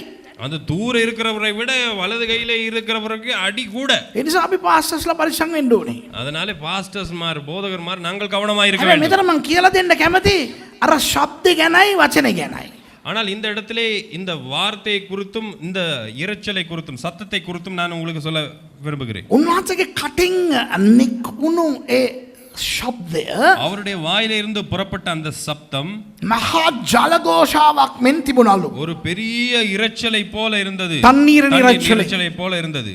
දැන් මට ඕක කියද්දි මතක් වෙනවා. இதை நான் சொல்லுகிற நேரம் எனக்கு ஞாபகம் வருகிறது. දැන් අපි දන්නේ ඩෙවන් ෆෝල්ස් ඇල්ල ඔය වගේ සමහර දියඇලිනේ අපි දන්නේ. இப்போ எங்களுக்கு தெரிஞ்சது இந்த அல்ல, டெவன் ஃபால்ஸ், இந்த மாதிரியான ஒரு நீர்வீழ்ச்சிகள் தானே. ලෝකේ ලොකුම දියඇල්ල කෝකද? உலகத்திலேயே பெரிய நீர்வீழ்ச்சி அது නයගරා. ඉතින් නයගරා එකට මායි මර්සි ගිහින් හිටියා එක දවසක්. ஒரு சந்தர்ப்பத்திலே சிஸ்டர் மர்சியும் பாஸ்டரும் அந்த நயகரா ஃபாலுக்கு போயிருக்கிறார்கள். මේඩ් of the mist කියලා ලොකු නැව් තියෙනවා. ඒ නැවක නැගලා ළඟටම යන්න පුළුවන් රේන් කෝට් එහෙම අඳලා ගෙනියන්නේ. அதுல ஒரு பெரிய கப்பல்கள் எல்லாம் ஓடுகிறது. அந்த ஒரு கப்பலிலே ரெயின் கோட் எல்லாம் போட்டுக்கொண்டு நாங்கள் போனோம். එතනට ගියාම அந்த இடத்துக்கு போன உடனே වතුර වැටෙන ඒ තැනට ගියාම அந்த பெரிய தண்ணி விழுகிற இடத்துக்கு போன உடனே මම ප්ලේන් එකක් දැක්කා. நான் ஒரு பிளேனை கண்டேன். මට මතක් වුණා අවුරුදු දෙකකට කලින් 2 வருஷங்களுக்கு முன்பதாக ඔතනින් ප්ලේන් එකේ යනකොට මං යාත්‍රා කළා කිව්වා ස්වාමීන් වහන්සේ ලස්සන දියැලට මාව ගෙනියන්නකෝ කියලා. அந்த பிளேன்ல போற நேரம் நான் அதை பார்த்து சொன்னேன், ஆண்டவரே அந்த அழகான அந்த நீர்வீழ்ச்சி அருகிலே என்னை கொண்டு போங்க ஆண்டவரே. ඒක මතක් වුණා මට. அது ஞாபகம் வந்தது. මං ටක් ගාලා මර්සිට කියනවා. அப்ப சிஸ்டர் மர்சின் இடத்துல பாஸ்டர் சொன்னாராம், මර්සි උඩ බලපන් ප්ලේන් එකක් යනවා. මතකද අපි යාත්‍රා කරා උඩ ඉඳන්? ஞாபகம் இருக்கா? அந்த பிளேனை பாரு, அந்த பிளேன்ல இருந்து நாங்க ஜெபிச்சோம், ஞாபகம் இருக்கா? එතකොට මර්සි මයි එයාට ඇහෙන්නේ. அப்ப அவங்களுக்கு கேட்கல. එයා කියනවා මං කන්නට කරලා කෑ ගහගෙන උඩ බලපන්. நான் காது கிட்ட போயிட்டு மேலே பார் அப்படின்னு சொல்லும் வரைக்கும் அவங்களுக்கு இது விளங்கல. එයා මර්සිගේ සද්දය ඔයගොල්ලෝ දන්නවනේ. சிஸ்டர் மர்சிட்ட சத்தம் உங்களுக்கு தெரியும் தானே? මර්සිගේ සද්දේ මේ සභාවේ දෙවියන් වහන්සේගේ සද්දයට වඩා තියෙනවා. இப்ப இந்த சிஸ்டர் மர்சிடைய சத்தம் தேவனுடைய சத்தத்தினுடைய இரைச்சலுக்கு ஒப்பான ஒரு இரைச்சல். හරි නේද? එයා ඒ සද්දෙන් කියලා අහන එක මට ඇහෙන්නේ. அவர் அந்த சத்தத்துல ஆன்னு கேக்குற அந்த அந்த சத்தம் எனக்கு கேட்கல. ඇයි ඒ? ஏன்? එතකොට තමයි මං දැනගත්තේ அப்பதான் நான் தெரிந்து கொண்டேன், වතුර වැටෙනකොට තියෙන සද්දේ එකාට එකා කතා කරන්න බැරි තරම් භයානක සද්දයක්. அந்த தண்ணீர் விழுகிற அந்த சப்தம் ஒருவரோடு ஒருவர் பேசிக்கொள்ள முடியாத அளவுக்கு அதனுடைய இரைச்சல் அதிகம். යොහන් ඒක තමයි කියන්නේ. அதைத்தான் யோவான் சொல்லுகிறார். ගොලන් යේසුස් වහන්සේ කතා කරනකොට அந்த இயேசு பேசுகிற நேரத்திலே උන්වහන්සේට ප්‍රතික්‍රියාවක් අපිට දක්වන්න විදිහක් නැහැ. அவருக்கு பிரதி நாங்கள் கிரியை. சொல்ல முடியும், ஒரு கிரியை செய்ய முடியாத அளவுக்கு அவருடைய சத்தம் இரைச்சல் அதிகமா இருக்கு. ඕමෙන්ද ස්වාමීන් පොඩ්ඩක් ඉන්න ස්වාමීන් පොඩ්ඩක් ඉන්න කියලා කියන්න බෑ.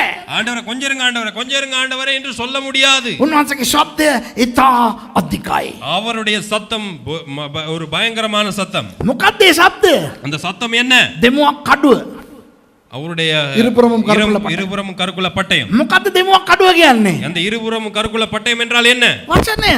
வசனம். සමහර තැන්වල වචනයට මන්නා කියනවා. சில இடங்களிலே வார்த்தைக்கு மன்னா என்று ඒ කියන්නේ பேசப்படுகிறது. කියවනකොට කන එකට කියන්නේ. காரணம் வாசிக்கிற நேரம் அதை நாங்கள் எங்களுடைய ஆவிக்குரிய உணவாக உண்ணுகிறோம். සමහර තැන්වල වචනයට වතුර කියනවා. சில நேரங்களிலே இந்த வார்த்தையை தேவனுடைய தண்ணீராக ஒப்பிடுகிறோம். අපව සෝදනකොට எங்களை கழுவுகிற நேரத்திலே දැන් මෙතන කියලා තියෙන්නේ දෙමුවක් කඩුව කියලා. இந்த இடத்திலே சொல்லப்பட்டிருப்பது இருபுறமும் கருக்குள்ள பட்டயம் என்று. එතකොට වචනේ මොනවද කරන්නේ? அப்படி என்றால் வார்த்தை என்ன தெரியுமா செய்கிறது? කඩුවෙන් ලුණු සුද්ධ කරන්නේ. இந்த பட்டயத்தினாலே வெங்காயம் துப்புரவு செய்ய மாட்டார்கள். කඩුවෙන් කපනවා. அந்த அந்த பட்டயத்தின் மூலமாய் வெட்டதான் முடியும். වචනයෙන් උන්වහන්සේ අපිව කපනවා. வசனத்தின் மூலமாய் ஆண்டவர் எங்களை வெட்டுகிறார். හොඳට අහගන්න. நன்றாக கேட்டுக்கொள்ளுங்கள். සභාව උන්වහන්සේ විනිශ්චය කරනකොට சபையை ஆண்டவர் நியாயம் தீர்க்கிற நேரத்திலே අලුත් දේවල් කියන්න යන්නේ නැහැ. புதிய விஷயங்களை சொல்ல போவதில்லை. උන්වහන්සේගේ වචනයෙන්මයි උන්වහන්සේ කතා කරන්නේ. ஆண்டவருடைய வார்த்தையின் மூலமாகவே ஆண்டவர் பேச போகிறார். අද අපි වචනේ කියනකොට இன்று நாங்க வசனத்தை சொல்லுகிற நேரம் මගේ අම්මෝ එහෙන් එන ශබ්දේ බලන්න ඕනේ. அங்க இருந்து வர்ற சத்தம் பார்க்கணும். අපිට වඩා ලොකු ශබ්දයක්. எங்களை விட பெரிய சத்தம். බ්‍රදර් ඔයා දසයෙන් කොට හරියට ගෙවන්නේ නැහැ. பிரதர் நீங்க சரியா தசம பாகம் கொடுக்குறீங்கல்ல, ටස් ගාලා එයාගෙන් එන ශබ්දේ බලන්න ඕනේ. அவர்கிட்ட இருந்து வர்ற சத்தத்தை பார்க்க ඔව් வேண்டும். පාස්ටර් ඔයා දන්නේ නැහනේ අපිට තියෙන ප්‍රශ්න අපි කීයක් හරි දෙනවනේ. අපිටත් ඉතින් තියෙන්න බෑ. අපිටත් අර பாஸ்டர் உங்களுக்கு தெரியாது தானே எங்க நிலைமை, நாங்க எவ்வளவு கஷ்டப்படுறோம், எங்களுக்கு இருக்கிற நிலைமை உங்களுக்கு தெரிஞ்சாதான் உங்களுக்கு தெரியும். පාස්ටර් කට වහ ගන්නවා. பாஸ்டர் வாயை முடிக்குவாரு. හරිද? සිස්ටර් ඇයි ආඥා කරේ නැත්තේ? ஏன் சிஸ்டர் ஜெபிக்கிறீங்கல்ல? ඔව් පාස්ටර් අද අන්නේ ආඥා කරනවා. අම්මෝ ஐயோ உங்களுக்கு தெரியாது பாஸ்டர், எங்க வீட்ல இருக்கிற பிரச்சனை அப்படி இப்படி எல்லாம் புலம்ப ஆரம்பிச்சிருவோம். බ්‍රදර් ඇයි පල්ලි ආවේ නැත්තේ? பிரதர் ஏன் சபைக்கு வரல? මගේ අම්මෝ බයිබලෙන් කාටවත් මොනවත් කියන්න බෑ. பைபிள்ல இருந்து ஏதாவது ஒண்ணு சபைக்கு சொல்ல முடியாது. ලවුඩ් ස්පීකර් එක ඇරලා දානවා. அந்த லவுட் ஸ்பீக்கரை அப்படியே திறந்துருவாங்க. අපිට කට උත්තර නැහැ. எங்களுக்கு பேசுறதுக்கு பதில் இல்ல. කම් බිහිවිලි වෙන්න දෙන්නේ සද්දේ. எங்களுடைய காதெல்லாம் செவிடாகிறதுக்கு சத்தம் வருகிறது. මම මේ ඔගොල්ලෝ ගැන නෙවෙයි කතා කරන්නේ වෙන පල්ලිවල ඉන්නේ උන් ගැන. உங்களை குறித்து அல்ல, வேறு சபைகளில் இருக்கிறவர்களை குறித்து சொல்லுகிறேன். නෑ හරිද මං කියන එක? நான் சொல்றது சரியா? බයිබලෙන් මොන හරි එකක් කිව්වහම வேதத்திலிருந்து ஏதாவது சொன்னால் අන්න මගේ අම්මෝ අපිට කොච්චර හේතු තියනවද ඇයි අපි ඒක කරන්නේ නැති කියලා කියන්න அது නේද? அது அது அதை நாங்கள் செய்யாமல் இருப்பதற்கான காரணத்தை சொல்வதற்கு எத்தனையோ காரணங்கள் எங்களுக்கு இடத்துல இருக்கிறது. දැන් ඔයගොල්ලන්ගේ සද්දේ දාලා කියන්න පුළුවන්. இப்ப எங்களுக்கு சத்தம் போட்டு சொல்லலாம். නමුත් දවසක් එනවා ஆனால் ஒரு நாள் வருகிறது යේසුස් වහන්සේ ඇවිල්ලා අහන්න යනවා. இயேசு வந்து கேட்க போகிறார். යේසුස් වහන්සේ අහනකොට "තෝ ඇයි දසයෙන් කොටස දුන්නේ නැත්තේ" කියලා. இயேசு வந்து கேட்கிற நேரம் ஏன் நீ தசமபாகம் கொடுக்கலன்னு கேட்கிற நேரம் "ඇයි පල්ලි ආවේ නැත්තේ? ஏன் சபைக்கு வரவில்லை, ඇයි ආඥා කරේ නැත්තේ? ஏன் ஜெபிக்கவில்லை, ඇයි ගෑනිට ගැහුවේ? ஏன் பொண்டாட்டிக்கு அடித்தாய், ඇයි උඹේ මිනිහව පන්න හැන්දෙන් ගැහුවේ?" ஏன் உன் புருஷனை விரட்டி விரட்டி அந்த கரண்டி. அரபினாலே கரண்டி. அடித்தாய். මේ වගේ උන්වහන්සේ අහනකොට அப்படி ஆண்டவர் கேட்கிற நேரத்திலே අපිට කතා කරගන්න බෑ මොකද උන්වහන්සේගේ ශබ්දය ඉතා විශාල ශබ්දයක්. எங்களுக்கு பேசிக்கொள்ள முடியாது, காரணம் ஆண்டவருடைய அந்த சத்தம் விசாலமாய் இருக்கும். තේරෙනවද කොච්චර ලොකු ශබ්දයක්ද කියලා. புரியுறதா ஆண்டவருடைய சத்தம் எவ்வளவு விசாலமானது. ඊට පස්සේ කියවන්න ඉවර කරන්න බය වෙන්න එපා. තව විනාඩි 3කින් ඉවරයි. அவருடைய முகம் வல்லமையாய் பிரகாசிக்கிற சூரியனை போல் இருந்தது. උන්වහන්සේගේ මුහුණ තදින් බබලන සූර්යයා මෙන්ය. උන්වහන්සේගේ මුහුණ තදින් බබලන සූර්යයා. அவருடைய முகம் வந்து பிரகாசமாய் அந்த பிரகாசிக்கிற அந்த சூரியனை போல இருக்கிறது என்று. නිකන් සූර්යව බලන්න පුළුවන්ද ඔයගොල්ලන්ට? சும்மா ஒரு சூரியனை பார்க்க முடியுமா? දවල් 12ට ஒரு 12 மணிக்கு යේසුස් වහන්සේගේ මුහුණ ஆண்டவருடைய இயேசுனுடைய முகம் ඒ වගේ තිබුණලු. அந்த மாதிரி இருந்ததா? ඒ කියන්නේ යොහන් බලන්න පුළුවන් වුණාද යොහන්ට? யோவானுக்கு பார்க்க கூடிய விதத்தில் இருந்ததா? නෑ නේද? මේක තමයි අපේ යේසුස් වහන්සේ. இதுதான் எங்களுடைய இயேசு கிறிஸ்து. මහිමවත් යේසුස් වහන්සේ. மகிமை நிறைந்த இயேசு. උන්වහන්සේගේ මුහුණ අපිට බලන්න බෑ. அவருடைய முகத்தை எங்களுக்கு பார்க்க முடியாது. ඇයි මිනිස්සු යේසුස් වහන්සේව විකෘති කරන්නේ? ஏன் இந்த ஜனங்கள் இயேசுனுடைய நாமத்தை கேவலப்படுத்துகிறார்கள்? ඇයි යේසුස් වහන්සේව නිකන් රූපයක් වගේ කරන්නේ? ஏன் இயேசுனுடைய நாமத்தை ஒரு சிலையாக அவர்கள் உருவாக்கி கொள்கிறார்கள்? උන්වහන්සේ මහිමාන්විතයි. ஆண்டவர் மகிமை நிறைந்தவர். අපි ගායනා කරනවා. நாங்கள் பாடுகிறோம். ඔබේ මුහුණ බලන්නට මට ඕනේ. உங்க முகத்தை பார்க்கணுமே ஏசையா. අපි කියනවා. நாங்க பாடுறோம். ඇත්තටම ඔව් ඇන්ටන් කියන එක හරි ඇන්ටන් කියනවා මෙහෙම කියලා. ඔව්. පෙන්න උන්වහන්සේ ඒ ආඥාවට උත්තර දුන්නා නම් අපි ඉවරයි. ஆண்டவர் அந்த ஜெபத்துக்கு பதில் கொடுத்தா நாங்க முடிஞ்சு. මෝසස් කිව්වා. மோசே சொன்னான், ස්වාමිනේ පොඩ්ඩක් පෙන්නන්නකෝ. ஆண்டவர் கொஞ்சம் காட்டுங்களே. බෑ කිව්වා. ஆண்டவர் சொன்னார் ஏலாதுன்னு. நான் පොඩ්ඩක් கொஞ்சம் கொஞ்சம் අපි නේ කිව්වා. நாங்க தானே கொஞ்சம் හරි காட்டுங்க. එහෙනම් අර ගලේ පොඩි ලිපියක් තියෙනවා. அந்த அதனால ஆண்டவர் சொன்னார் அந்த கல்லில் ஒரு பெரிய ஒரு இடைவெளி ஒன்று இருக்கு. ඔබ මෙහා පැත්තේ හිටා මං අර පැත්තෙන් ට්විං ගාලා යන්නම් ඒ ටික විතරක් ඔබ බලාගන්න. நீ இந்த பக்கம் இரு, நான் அந்த பக்கத்தால் அப்படி ட்விங்னு போகிறேன், நீ அந்த பார்க்குற அந்த கொஞ்சம் மட்டும்தான். මෝසස් කියලා බලන් ඉන්නවා. இப்போ மோசே போய் பார்த்துக்கிட்டே இருக்காரு. ට්විං ගාලා දෙවනන්ස ගියා. டக்குன்னு இப்படி போயிட்டாரு. මගේ අමු මිනිහට ඒ ආලෝකය වැදිලා කට්ටියට මිනිහාගේ මූණ බලන්න බැරි වුණා. அவருக்கு அந்த வெளிச்சம் அவருக்கு பட்டு ஜனங்கள் மோசேனுடைய முகத்தை பார்க்க முடியாம போயிருச்சு. ගෝනි දාලා පුරවගෙන මිනිහව ගෙනාවා. அப்படி சாக்கு போட்டு அப்படி மூடி அவரை கொண்டு வந்தாங்க கீழே. කවුද? யாரு? මෝසස්. மோசே. මේ අපේ සිරියවති. இந்த எங்களுடைய சோமவதி, සිරිසේන. சிறிசேன, සෙල්වරාජ් මෙයා නෙවෙයි. සුන්දර් සෙල්වරාජ්. දු சாது, මුන් එහෙම இவங்க எல்லாம் දවසකට 3 සැරයක් කෑමෙන් පස්සේ යේසුස් වහන්සේව බලනවා. சாப்பாட்டுக்கு அப்புறம் 3 முறை இயேசு அப்படி முகமுகமா பார்க்கறாங்க. මරුනේ මෝඩයි. අපේ යේසුස් වහන්සේ බලවත්. எங்களுடைய இயேசு வல்லமை நிறைந்தவர். තේරෙනවද යේසුස් වහන්සේ කවුද කියලා? இப்ப புரிகிறதா ஆண்டவர் எவ்வளவு வல்லமை நிறைந்தவர், எப்படிப்பட்டவர் என்று? අම්මෝ මම නම් දවසක් යේසුස් වහන්සේගේ දර්ශනයක් දැක්කා ෆ්‍රාන්ස් වල. இந்த பிரான்சிலே நான் இயேசுனுடைய ஒரு தரிசனத்தை கண்டேன். සිංහාසනයේ බැසෙනවා දැක මම දෙවියන්ගේ පිටේ මම ওই දර්ශනකාරයෙක් නෙවෙයි. நல்ல நேரத்துக்கு நான் ஒரு தரிசனக்காரன் அல்ல. දැන් ඔයගොල්ලෝ කවුරුහරි කිව්වා නම් මේක දේශනා අහන මිනිස්සු කිව්වා නම් එයා ඉතින් දර්ශන දකින්නේ නැහැ. දකින්නේ නැති නිසා එයාට රස දන්නේ නැහැ. එහෙමනේ කියන්නේ. ஆபீஸ் நிறைய பேர் சொல்லுவாங்க அவை தரிசனம் காண்றவர் இல்ல தானே, அதுதான் அவருக்கு அதோட அருமை தெரியுது இல்ல அப்படி பிரசங்கம் கேட்கிறவங்க சொல்வார்கள். දැක්කා එක සැරයක්. ஒரே ஒரு முறை கண்டேன். මම වැන්දා. நான் கும்பிட்டேன் ஆண்டவர். එපා අය පෙන්වන්න එපා ජීවිතේට. ஐயோ தயவு செஞ்சு இனிமே காட்டிட மட்டும் வேணாம். බලන්න බෑ පිස්සු හැදුනා.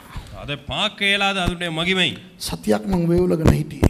அந்த ஒரு வாரம் அப்படியே ஆடிக்கொண்டே இருந்தேன், නට්ටංගි நடுங்கிக் கொண்டிருந்தேன். චරට බලවත්. அவ்வளவு வல்லமை. ආය විශ්වාස කරන්න එපා කවුරු හරි කිව්වා නම් යේසුස් වහන්සේව දැක්කා කියලා. யாராவது இனிமேல் சொன்னால் நான் இயேசுவை கண்டேன், அவரை கண்டேன், இவரை கண்டேன், நம்பாதீங்க. පෙන්වන්න පුළුවන් උන්වහන්සේට. ஆண்டவருக்கு தன்னை காண்பிக்க முடியும். නමුත් පොඩි දේවදූතෙක් වගේ අඩු කරලා පෙන්නයි. ஒரு சின்ன தேவதூதனை போல அப்படியே வல்லமை அப்படியே குறைத்து அப்படியே காண்பிக்க முடியும். යේසුස් වහන්සේ බලවත්. ஆண்டவர் வல்லமை හැබැයි உள்ளவர். ඔයාලට සන්තෝෂද අපේ යේසුස් වහන්සේ මෙච්චර බලවත් කියලා? உங்களுக்கு சந்தோஷமா இந்த ஆண்டவர் இயேசு கிறிஸ்து இப்படி இவ்வளவு வல்லமை உள்ளவராய் இருக்கிறதை குறித்து? මේ ලස්සන මෙච්චර විශාල යේසුස් වහන්සේ இவ்வளவு விசாலமான இயேசு கிறிஸ்து අපිව எங்களை උන්වහන්සේගේ ශරීරයේත් උන්වහන්සේගේ රුධිරයේත් පංගුකාරයන් කරලා තියෙනවා. ஆண்டவருடைய சரீரத்திலே பங்குள்ளவர்களாக எங்களை மாற்றி வைத்திருக்கிறார்.